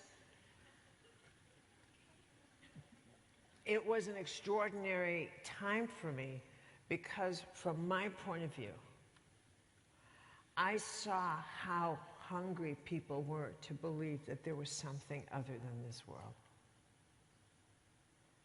That there was something other than here. I never had a problem with believing that. I grew up where believing in the other side, the presence of angels, the presence of miracles, was so ordinary. That was ordinary. Not believing would have been extraordinary for me. So this, for me, I looked with wonder upon people that had to go to that extent. Like I would think, what is your life like if you have so much doubt? How can you even leave your house? I wouldn't be able to get out of the bed in the morning if you did, if I had that kind of doubt. What I think one of the contagions of someone like Wayne, one of the sparkles, is that he made it to the other side in his work. He discovered the mystic in him. And that's how he drew people to him. That was the source of the generosity in his soul. He was a phenomenally generous human being. One of the things I noticed about him was then when he found somebody whose story was one of victory, he wanted that person to be celebrated. When he found someone who really struggled, he wanted to help that person. He related to that. He related to someone who really who picked up their boots and got up and kept walking, or what did he say? Pick up your bed and kept walking. He loved that. He loved the human spirit so much that when he saw someone who really engaged it, he would say, come on, everyone's got to know your story. Everyone's got to see your story, and everyone's got to Everyone's got to appreciate your spirit. Everyone. It's not enough. I've got to make sure everyone knows your spirit. And I have to tell you something. One of the signatures of a truly holy person is that kind of generosity. It's one thing to be generous with your friends, but I have to tell you something. The kind of generosity that empowers another person, that says, I am going to take you and share and empower your life, that is a rare kind of generosity. You understand what I'm saying? To empower another person to empower their life, that is a different kind of generosity. Being generous with $5 is not a big deal. But to say to another person, I'm going to help you with your career. I'm going to introduce you to people that are going, I'm going to help you with your life. I'm going to help take your life and make it something along the way. That takes the generosity of your character. That takes the generosity of your soul. This is who he was. He helped people along the way like that. He found people. He was drawn to people who went through transformation and said, everyone's got to know about you. Everybody's got to know about you. Come with me. Everybody's got to know about you. He was always doing that. I loved that in him. I loved the genuineness of him. And there's something about that that constantly told me that whatever the full texture of his spiritual life was, it was genuine. The hand of God was in his life. I loved him for that. I truly loved him for that. And I have to say, the way he died, the sudden evaporation, even that was maybe not so sudden, because Wayne spent a long time preparing to leave in a short time. He spent a long time in prayer and in meditation and in spiritual journeys. He spent a long time these past years on a true, genuine inner quest, doing all the things that he wanted to do the right way. He turned his life into a monastery without walls. I think that's the best way to describe it. He turned his life into a monastery without walls, and he loved from that position.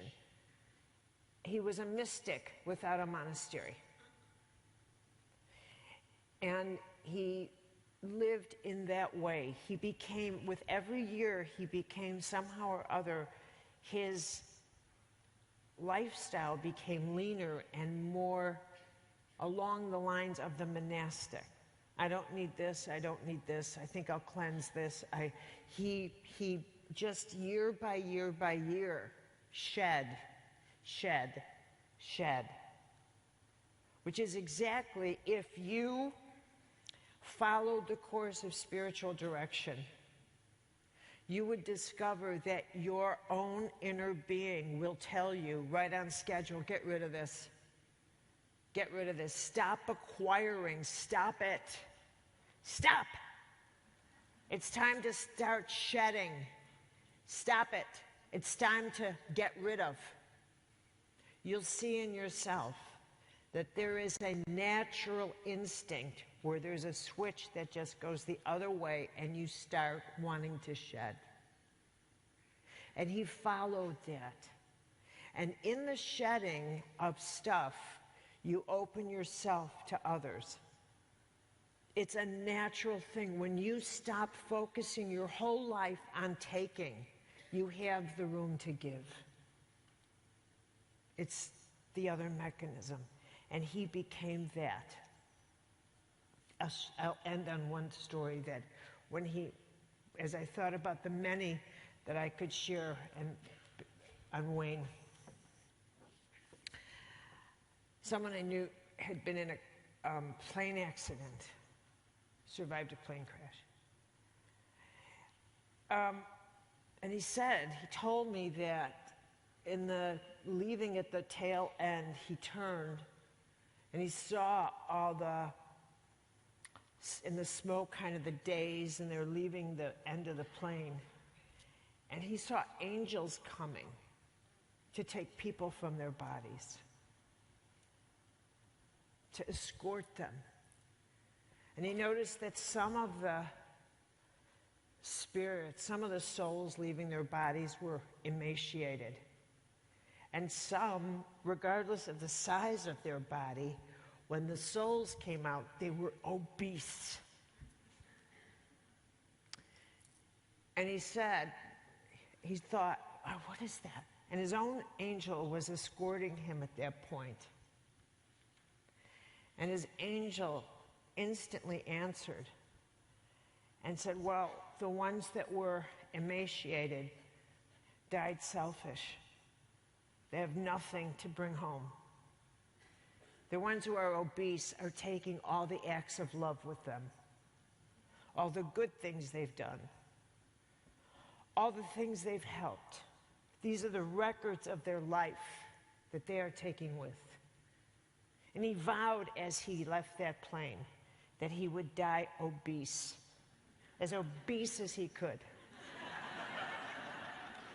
I suspect Wayne died a totally obese human being.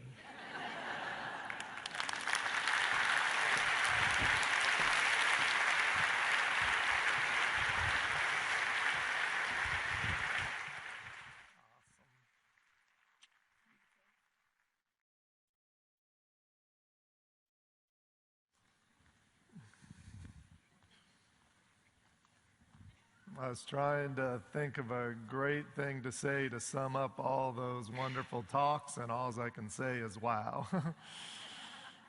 So one of the things that Wayne's family did for their ceremony around his passing is they released butterflies. And I decided to play another clip of Wayne's lectures all about why they would release butterflies, and I'm going to let you see it right here. I'm going to tell you a story that just blew me away.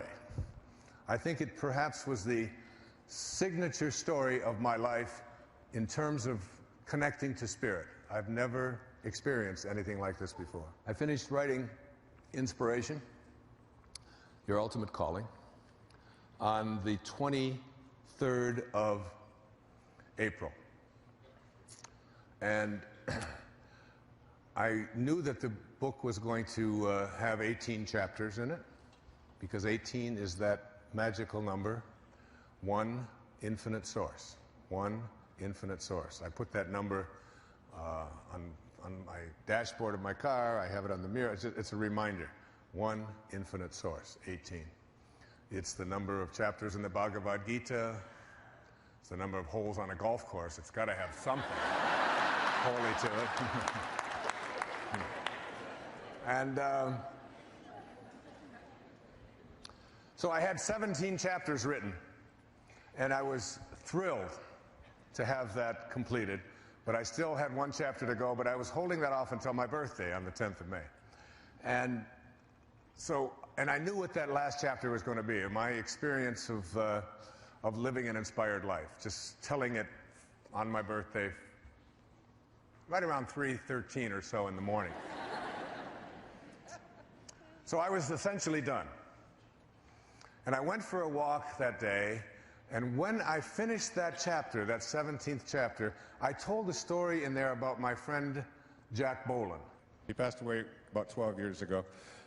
Jack was a Unity minister in Detroit, a man who, when I wrote Your Erroneous Zones 3 decades ago, called me up and asked me if he could put together some tapes on it, and would I give him permission. And he had started a Unity church over on the east side of Detroit, and asked me if he could use that. I said, absolutely.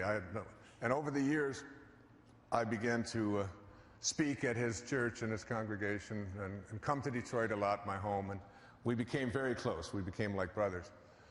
And he got very sick, and he had cancer throughout his back and so on. And I went with him to my friend Deepak Chopra's place, the Ayurveda Center out in Massachusetts.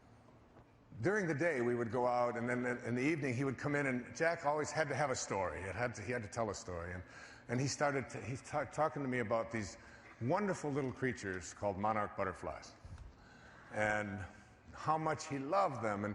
And the reason that he loved them, he said, Wayne, these are the most amazing little things in the world. I mean, they've got a brain the size of a pinprick, just no brain, essentially. And they're made out of tissue paper, you know, like toilet paper. They're just flimsy little things. And they come out, and they come out of a chrysalis on a branch in a tree in Brazil. Now, they don't have a brain, and they're made out of toilet paper, essentially. And they fly to Nova Scotia, 4,385 miles away.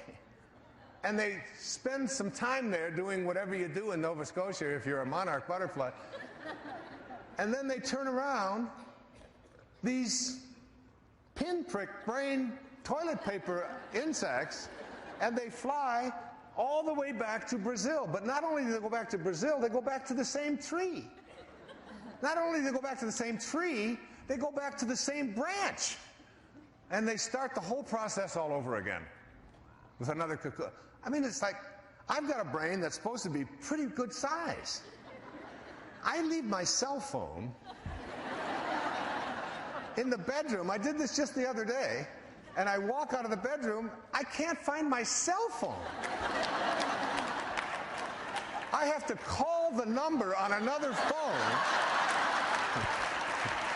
and I'm listening to this funny little sound and looking under pillows. I know it's over. I had to call twice because I didn't want to get charged for the first call. Well, anyway. And these things can find the same branch that they came out of a cocoon on. So anyway, he would tell me about the miracle of these things, all right? So I wrote that whole story. The 17th chapter is about the language of spirit, how spirit speaks to us in ways that we're not even aware of. It speaks in terms of alignments. When things align, when the same numbers appear, the same ideas keep showing up, when these kinds of alignments show up. So I called my editor, Joanna, who's here tonight, who's edited everything I've done for the last 30 years or so, and only person in the world who can read my handwriting. I read her the story of Jack and the monarch butterfly, and I called my friend, the president of Hay House, who's my publisher, who's also here tonight, Reed Tracy, my best friends in the world. And I read both of them the story, all right? And then, because I always do that when I finish a chapter, I read it to just see what it sounds like. Took off on my walk. It's 12:30 in the afternoon. I'm going for a walk along Kaanapali Beach. And I walk, and I walk, and I get out to this place called Black Rock, out on West Maui.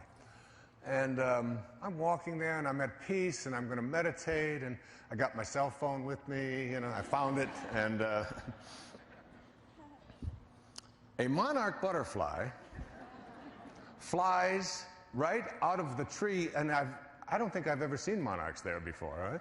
A monarch butterfly flies out of the tree and circles and lands right there, 3 feet in front of me.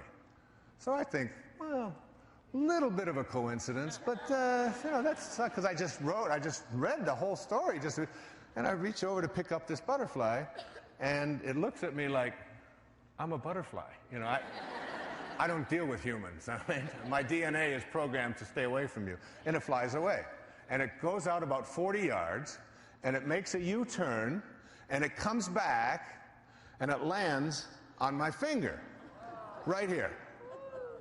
And I look at it, and I have never had this happen before in my life. I've had butterflies brush up against me once, but I've never had one just seek me out. So it lands here, And I immediately reached for my cell phone, and I called Joanna, you remember? And I said, Joanna, there's a monarch butterfly on my finger. You know what I just read to you this morning? She said, as she always does, she's so sweet and peaceful, meditate. I said, meditate? This is a monarch butterfly. I just wrote about him and Jack and all. She said, just go meditate on him. So I call another number. And I call Reed, the president of Hay House, my buddy. All right? And I said, Reed, I read to you this morning about a monarch butterfly. I've now got one on my finger. It flew to me. He said, get a picture. I said, what are you talking about? Get a picture. I've got my bathing suit on and a cell phone. I don't have a camera. He said, we've been thinking about what's going to be on the cover of the book. He said, this is perfect. Right away thinking about, this is inspiration. This is like it's come to you for that reason. Get a picture. Get a picture. So I took Joanna's advice, and I meditated. Now it's 1 o'clock in the afternoon when this happened, and I meditated for 30 minutes, and I called Joanna back, and I said, it's still with me. And I called Reed back. He said, get a picture. So now this butterfly is doing, during the meditation, I don't know how to say this without sounding strange, but it's okay because every word of this is true. I swear to you, this butterfly was trying to talk to me. I don't know how close you've ever looked at a monarch butterfly, but it had tiny little, almost like teeth, but they're not really teeth. I know they don't have teeth. And I bring the butterfly up real close to my eye, and it's doing this.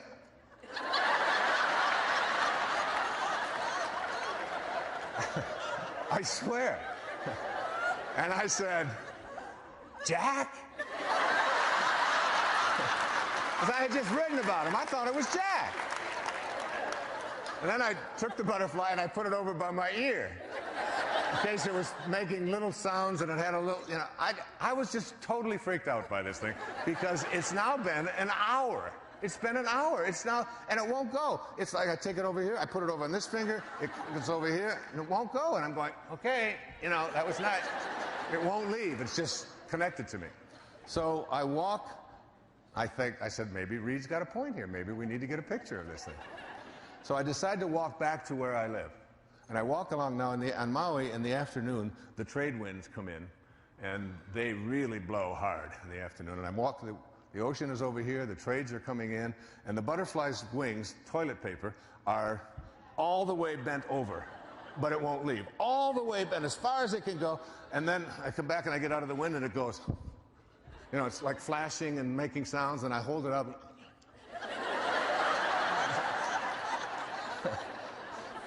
So I'm walking along the beach there, and there's a little girl she's about 4, 5, 6 years old, who's totally traumatized because she got the wrong color Slurpee. And that's her issue, okay? Giving her mother more grief, I want to tell her about Immaculate in the bathroom. I want to tell her, she, I didn't want purple. I wanted yellow, and you gave me purple Slurpee. I hate purple Slurpees. Going on and on. It's real. So I tap her on the shoulder. Tears are running. I said, you want to see my pet butterfly? I did. She said, what's his name? What's his name? What's his name? I said, Jack.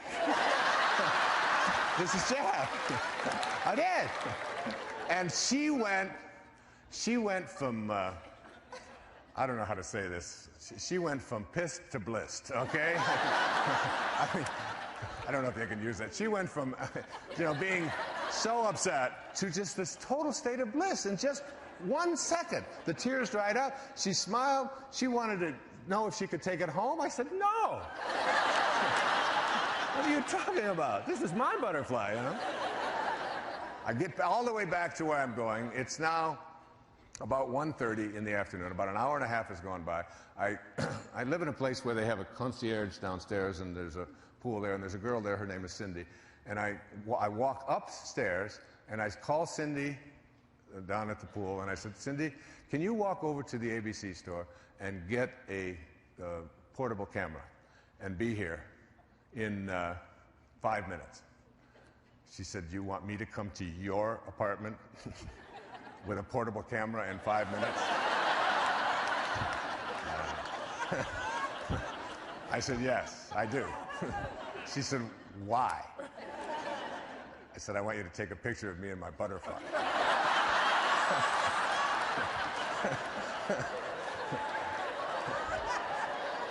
She said, what are you smoking? I said, no, it's true. I found a butterfly, and she does yoga, and she's like one of these people. And she said, okay. I also said, there's $100 in it for you if you can get here in 5 minutes.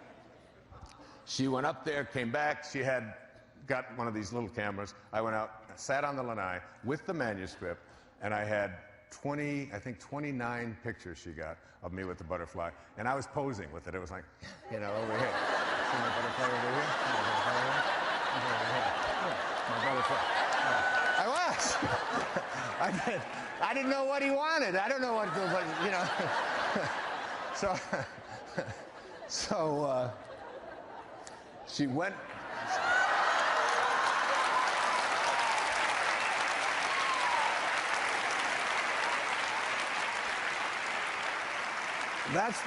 That's the actual butterfly.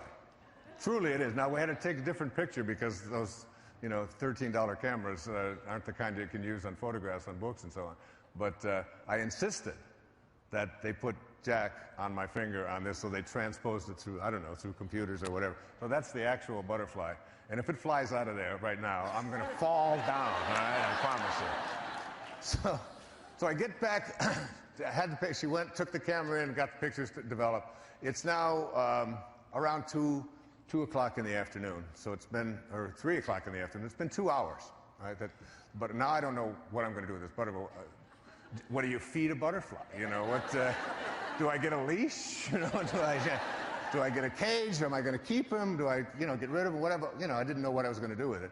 But I set it down on the manuscript that I had handwritten that morning, where I talked about Jack and the monarch butterfly, and I set it on there, figuring it maybe recognized that this is where it came from or whatever. I had it walking around on and I went in, went back, took a shower, it was gone, did a little meditation, did a little work, and so on. Came back, butterfly is still there. 2.5 hours. And I reached down after having taken a shower, and I put my finger down there, and the butterfly looked back up at me just like it did when I went to pick it up down here, as if to say, well, who are you and what are you doing? And I'm going to show you that I'm not sick and this isn't an accident. And it took up and it circled me and it took off straight out towards the ocean, made a circle, and was gone. All right? And that's my butterfly story. And it's...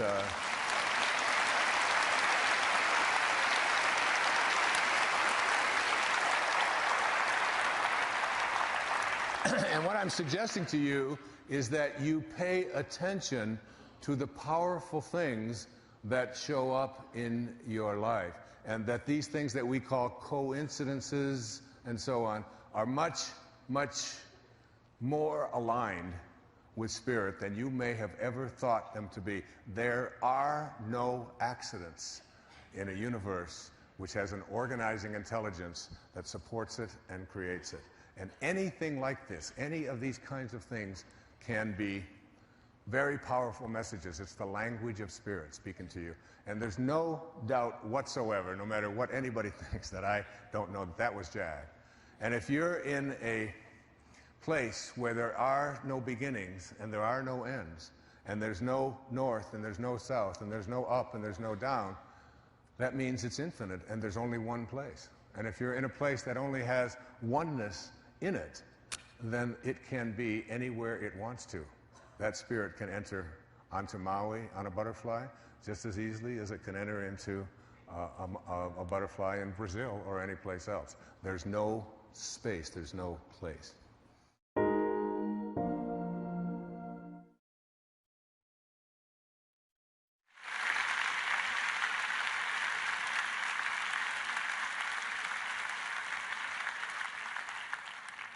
So you see the theme of today of coincidences and the lack of them. So we're going to finish up with two more speakers. We're going to have Nick Ortner, who also, he's pretty new to Hay House, but he has also toured with Wayne in Australia, has helped Wayne on several occasions using tapping. And then we're going to, Cheryl Richardson is going to come out after he is done, and she's been all over the world with Wayne as well, speaking at all the I Can Do It's and all those things. And then we're going to finish with a song from Sky Dyer, Wayne's daughter. So here's Nick. Hello. Good evening.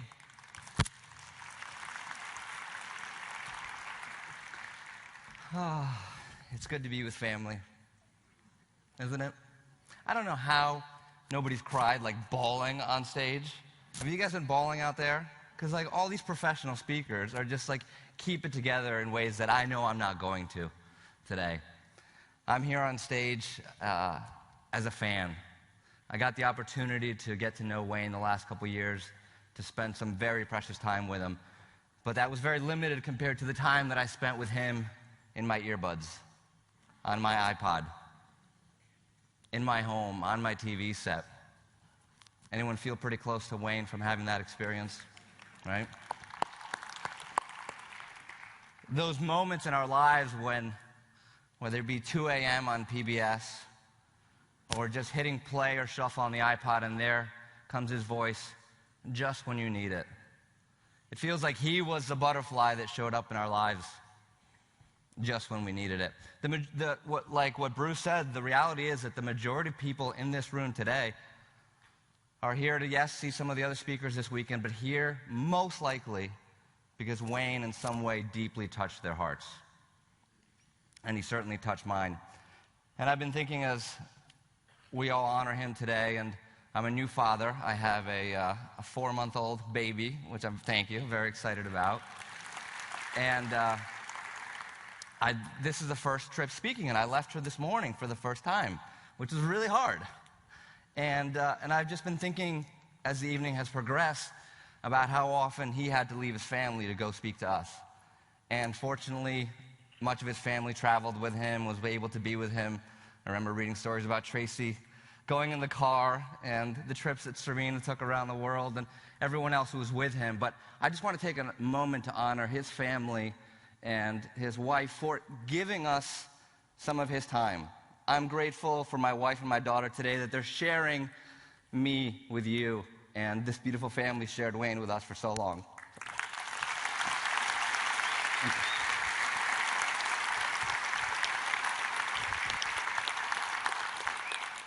I think one of the things that happens when we have something that's shocking like this is that not only does it bring up the wound of this loss, the shock of this loss, but it can also bring up other wounds.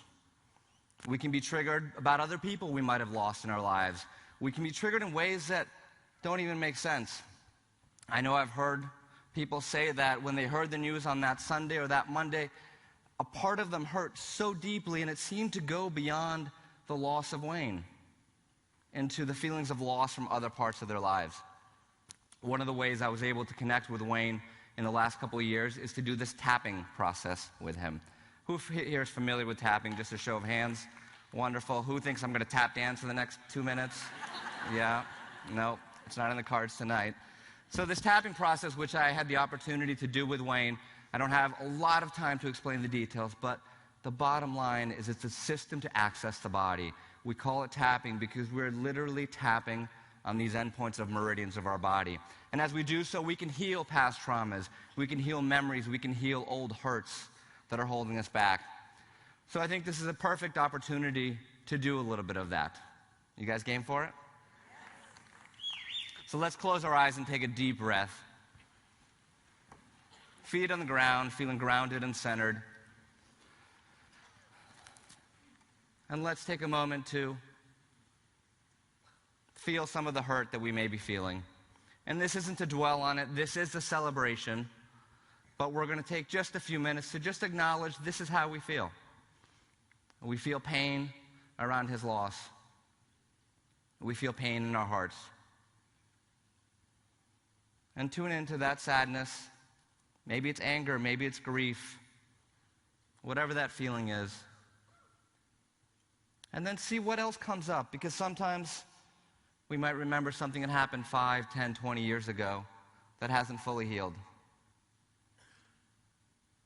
We might remember someone else we lost that we haven't grieved for. We might remember another trauma that is still within us. So just take an opportunity to notice that now,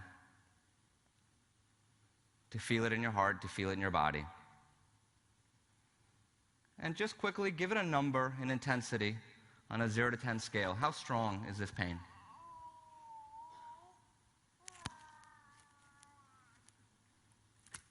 And when you're ready, gently open your eyes. And we're going to tap together, we're going to heal together. And Wayne's going to join us, tapping along. Very quickly, just follow after me, tapping on the side of the hand, and repeat after me. Even though I'm holding on to this pain in my heart, I love, accept, and forgive myself. Even though I'm holding on to all this pain, all this shock, all this grief, I choose to relax and feel safe now. Even though my heart hurts, because Wayne's not with us, at least not on this stage. I love, accept, and forgive myself. Now tapping through the points, eyebrow point, don't worry about getting it perfect, just follow after me. This pain in my heart, side of the eye, all this pain. Under the eye, all this grief. Under the nose, this pain in my body. Under the mouth, it's safe to feel it. Collarbone, and it's safe to let it go. Under the arm, this new pain. Top of the head, this old pain. Eyebrow, what if I could begin to heal? Side of the eye, to heal this pain. Under the eye, this grief. Under the nose, this trauma. Under the mouth, this shock. Collarbone, it's safe to feel it all. Under the arm, and it's safe to let it go. Top of the head, right now. Deep breath in.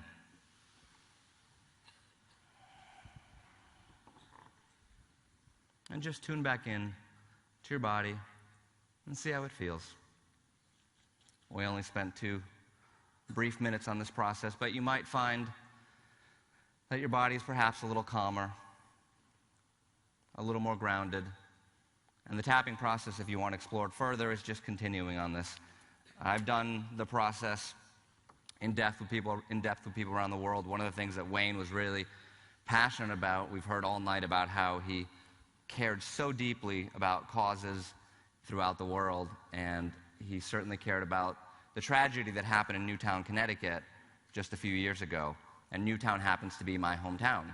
I live 10 minutes from where the shooting happened. And when Wayne heard about it, and when he heard this incredible story of Scarlett Lewis, who lost her son and faced that loss and that terrible tragedy, he jumped in to help and support. And that's just one of tens, thousands, hundreds of stories of the times that Wayne has made a difference in people's lives. So I want to close by reading a letter, and I don't channel anything. I know there's plenty of good channelers in here and all that stuff.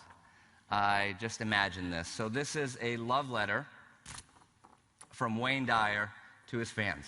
I won't make it through this. I'm just telling you right now. I practiced it this afternoon. I had a workshop for 100 people, and it didn't work. Didn't make it through then, so you'll excuse me. This is a love letter from Wayne Dyer to his fans, as imagined by his fan and friend, me. Here we go. Anyone ready to take over reading? Serena, you want to do it? Okay. All right, good. Here we go. Dear beloved, that's you. I heard you calling. I heard you whisper in my soul, write. I heard you nudge my deepest self, speak. I heard you beckon me, teach.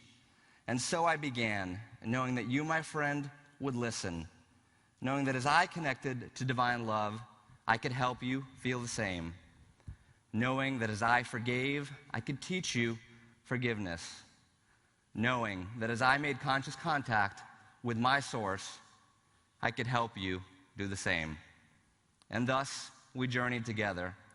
August 1st, 1976, Your Erroneous Zones is published. I've got to admit, at first, I wasn't sure if you were listening. As I packed my car with books and sold them out of the trunk of my car, there were long days and weary nights.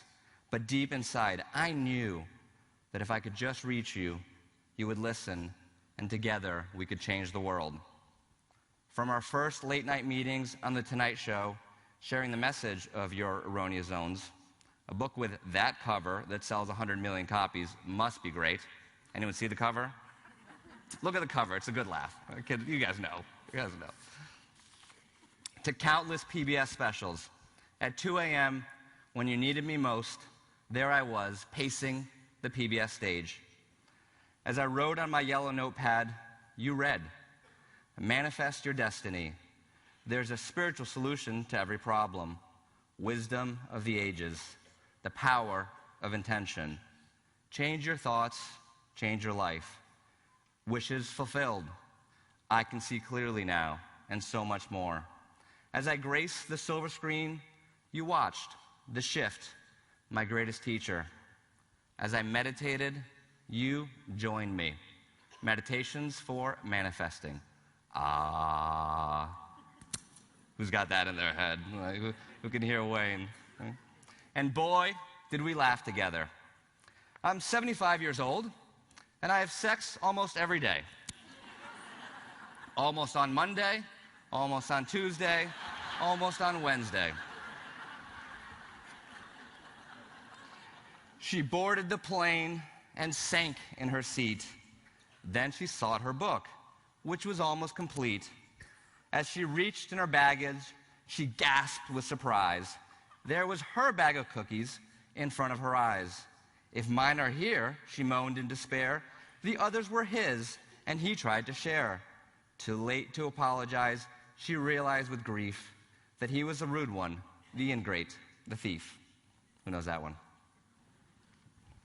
Oh, that's Wayne. He gets everything wrong. I didn't say he was a scurvy elephant. I said he was a disturbing element. And now I must leave you.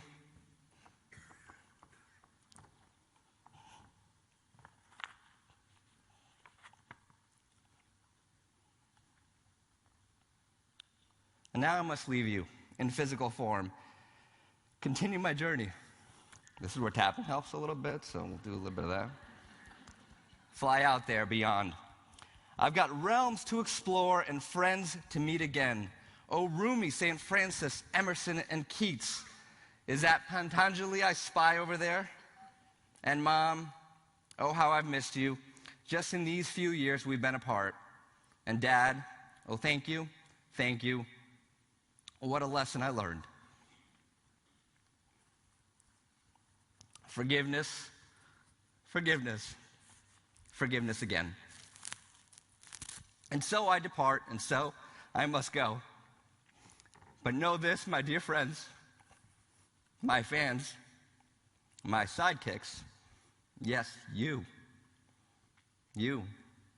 Know this, my dear loves, I am with you now and forevermore. As we've seen tonight, I live in the books, the speeches, the movies, and more. I live in the lessons we've been learning together. I live in the difference you're making each day. I live in the love you share with the world. I live in the kindness you show a stranger. I live in your heart. My dear friend, in your heart. And until we meet again, and we will, oh, we will, I love you. Love, Wayne. Thank you. Thank you.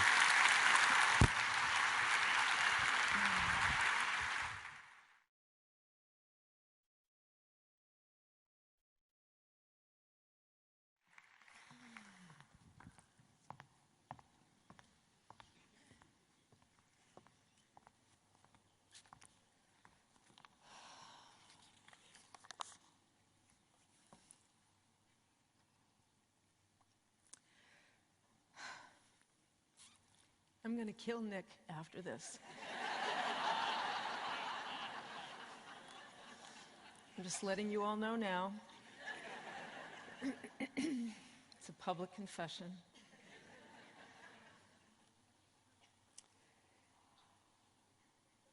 Yesterday morning, I woke up at 7 in Massachusetts, where I live. And it was a beautiful day, really beautiful day. And I woke up early because I wanted to finish packing. I was going to be flying here around, leaving around noontime to fly here, my husband Michael and I. And I got things done early, and I thought, you know, I'm going to go out for a walk beforehand. Much like Wayne used to like to swim every day, I've grown fond of walking every day. Being in nature feels like a spiritual practice to me. So I decided that I'd go out for a walk, and just maybe 45 minutes or so before we left for the airport. And as I started down the street, I was just looking all around at the beauty. The sun was out, it was like 70 degrees, and it just was such a beautiful, beautiful morning. And I started thinking about Wayne and thinking about this evening and what I was going to talk about. And I said out loud, as I often do, Wayne, listen, do me a favor. You know, I'm going to walk for the next 45 minutes or so. If you're interested, if you're around, which I know you are, do me a favor and just give me something to talk about. And then I continued on my walk, and about 10 minutes into it, I plugged in my earphones and turned on a podcast. I have a favorite podcast station called On Being. And I was listening to a podcast, an interview with this woman, Ellen Langer, who is, a lot of people call her the mother of mindfulness. She was doing research in the 70s about the effects of our thinking and our beliefs on the body.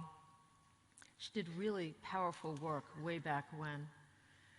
And I found the interview fascinating, and so as I was walking along and listening to her talk about all of the evidence that they had gathered together back then during their studies about how what we think influences the body, I of course thought of Wayne and the body of work that he created that, you know, just constantly delivered that message. And when I got towards the end of the walk and towards the end of the podcast, Ellen Langer said, you know, she believes in mindfulness being an active noticing of yourself in everyday life. So for her, it's less about meditation and more about just noticing where you are right now in this moment, like where are my feet, right? Who am I looking at?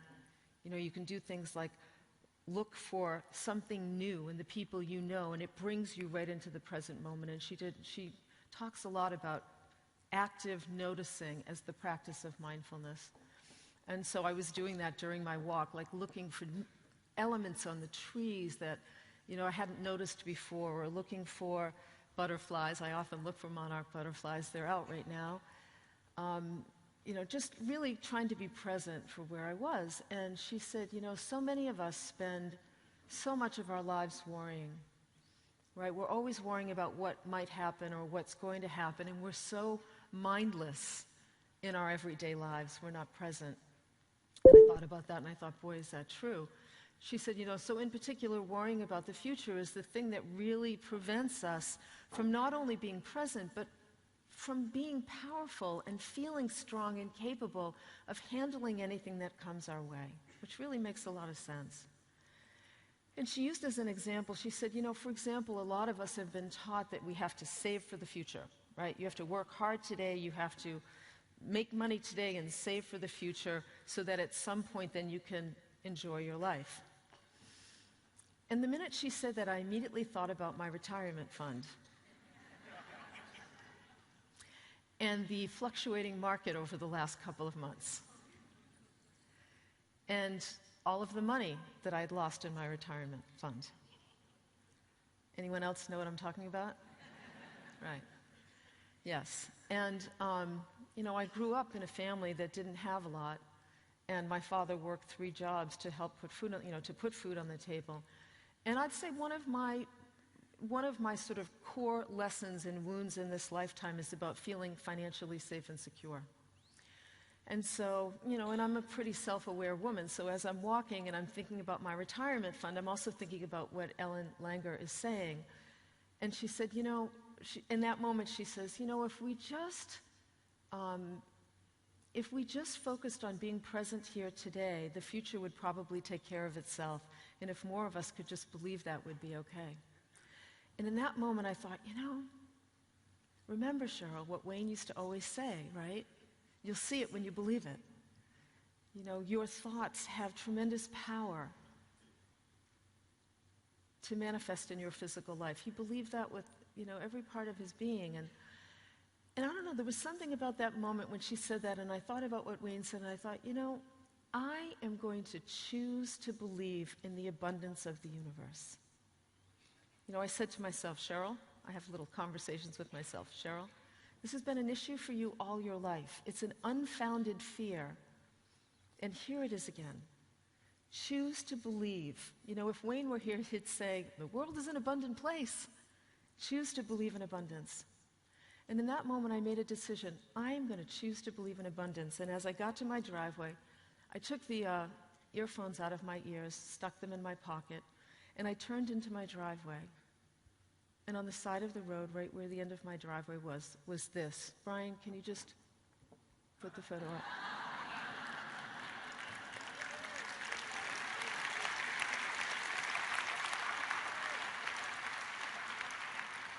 Now, I don't know about all of you. I find pennies all the time. And I find nickels and dimes, and I find quarters even. I've never found a $20 bill. I don't know how common it is. But it was one of those moments, the moments we all have, the moments that Wayne has talked about all his career. One of those moments where every part of your being stops in time and knows in that instant, with every fiber of your being, that this is what's real. That the world is an abundant place. That this physical form that we inhabit in this world that we live in is an illusion. There's something far greater going on. And I knew in that moment I could hear Wayne saying, okay, you get it? And then the second thing he would have said to me is, now make sure you tell people about this. Because he used to always tell me, when he and I would talk about different things that would happen in my life. I remember one time we talked about a very difficult situation. He actually really pissed me off because I was angry at somebody who had done something that was really unjust, and in my opinion, it was unjust. And I was telling him about the story, and I thought I was so right, thought I had a right to be pissed. And Wayne said to me, "You need to forgive this man." And I remember saying to him, "I'm not ready to forgive him, Wayne. Okay, I need to have my anger first." And he said to me, "Okay, you can have your anger, but at some point you need to forgive this man." And I fought him on it. And, he said to me, Cheryl, you need to not only forgive this man for you, but you need to forgive this man for the people you teach. If you're a teacher, what if all of this happened just to teach you forgiveness so that you could teach it to others? That's always how he thought. Everything that occurred in his life was fodder for a lesson somewhere, a class, a workshop, teaching. So I knew yesterday when that $20 bill showed up, which I will not spend, by the way, it's hanging in my office. I see it as a personal message to me from Wayne, and I choose to really let that anchor in the belief that the world is an abundant place. Wayne was a curator of magic. But it wasn't just for magic's sake, not some kind of cheap party trick. It's because he really believed in the divine source that created us all, that surrounds us all, that connects us to one another. And he wanted you to believe it too. He wanted all of us to believe it too.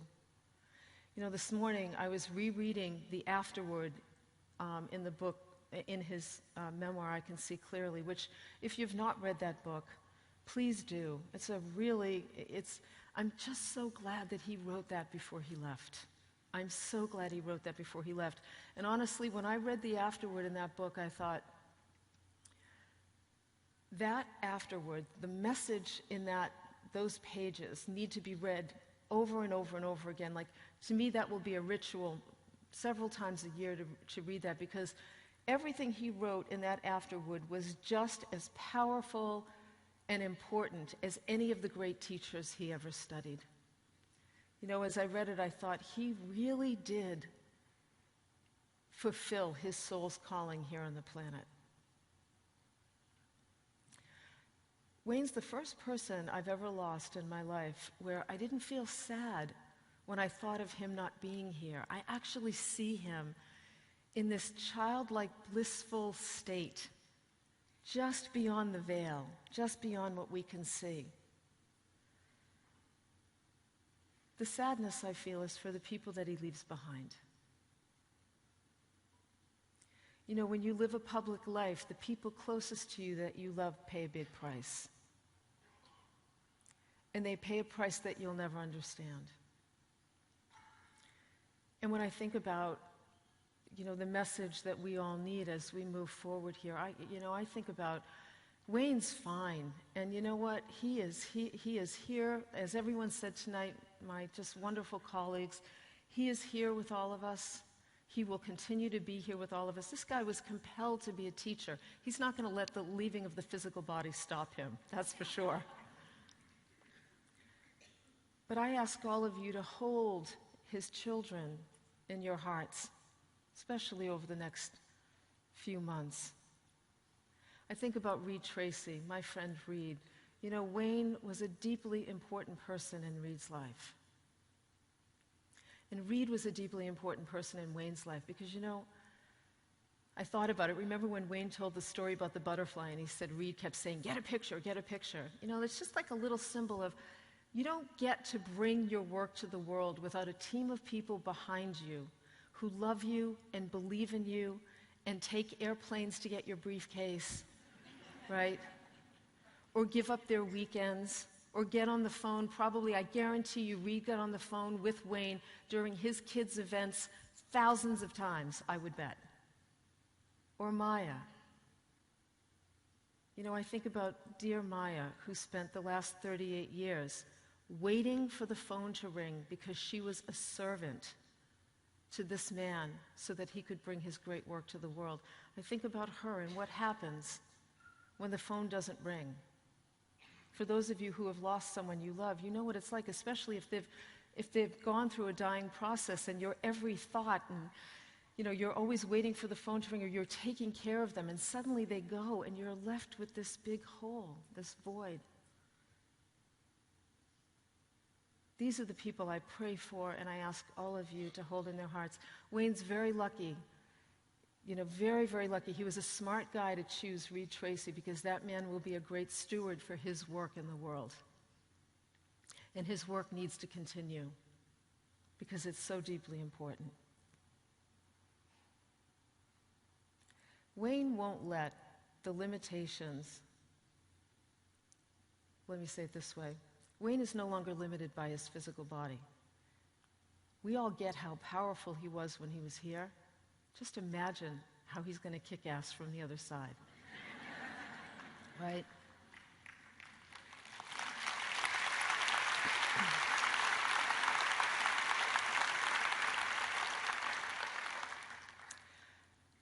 I have a spiritual board of directors.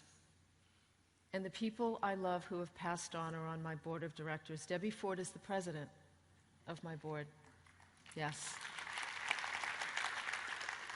I am now placing Wayne on my spiritual board of directors. God only knows what the two of them are going to do together. I could be in big trouble. Who knows? I invite all of you to think about developing your own spiritual board of directors, and I would invite you to put Wayne on your board. He'll be there to support all of us, to give us the signs that we need, to remind us of who we really are. Please, that was his message. We are the divine source, all of us. He will be there to give you exactly what you need at the moment you need it. You just have to remember to ask. Thank you very much for this evening, everyone. Thank you. Thank you.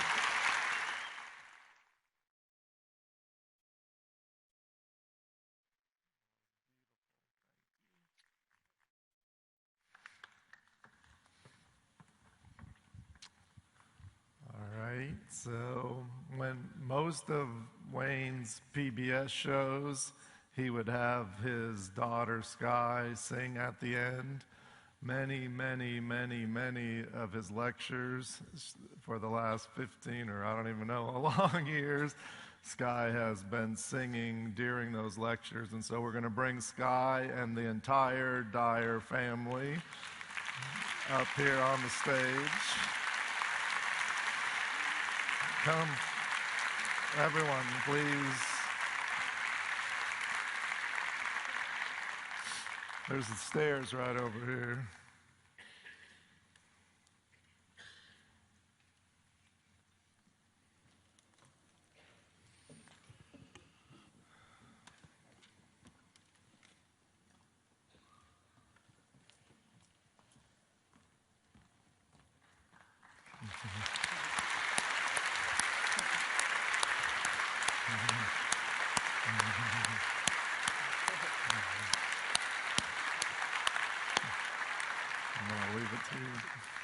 Hello, everyone. We just want to say thank you so much for loving our dad and for sending all of us so much love. I used to sing this next song to my dad at a lot of his talks. It was one of his favorite songs. It's called Leader of the Band. I'm going to try to get through this, by Dan Vogelberg. Dad, this is for you.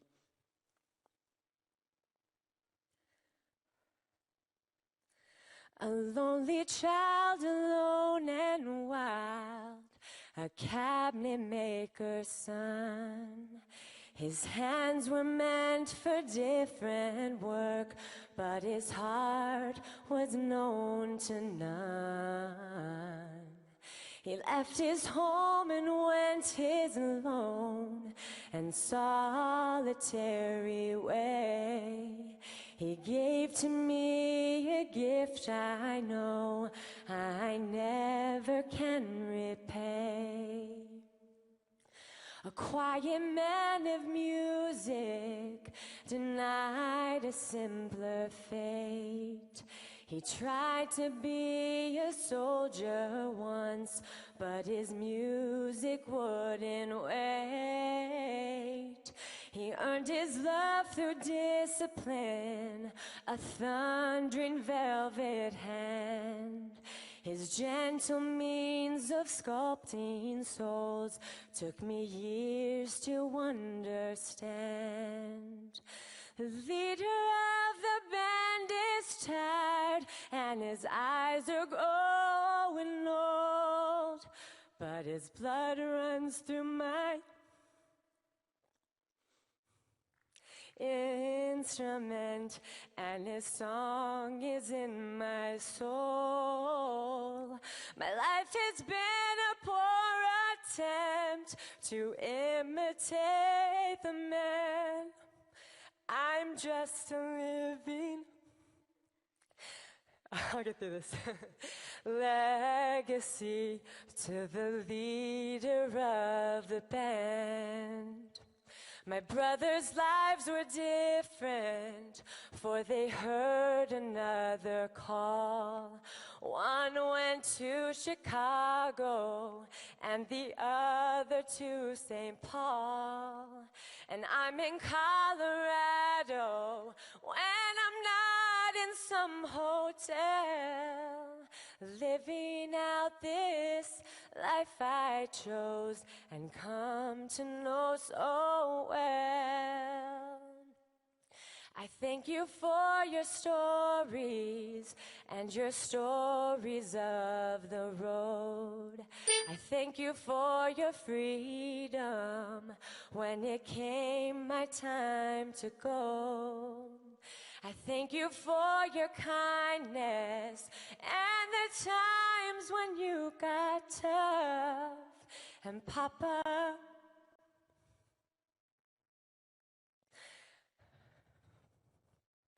I don't think I said I loved you near enough. The leader of the band is tired and his eyes are growing old, but his blood runs through my instrument and his song is in my soul. My life has been a poor attempt to imitate the man. I'm just a living legacy to the leader of the band. I'm just a living legacy to the leader of the band. I am a living legacy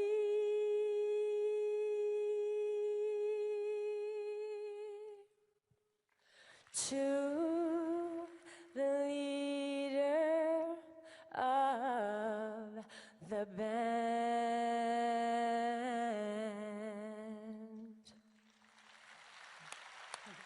Thank you.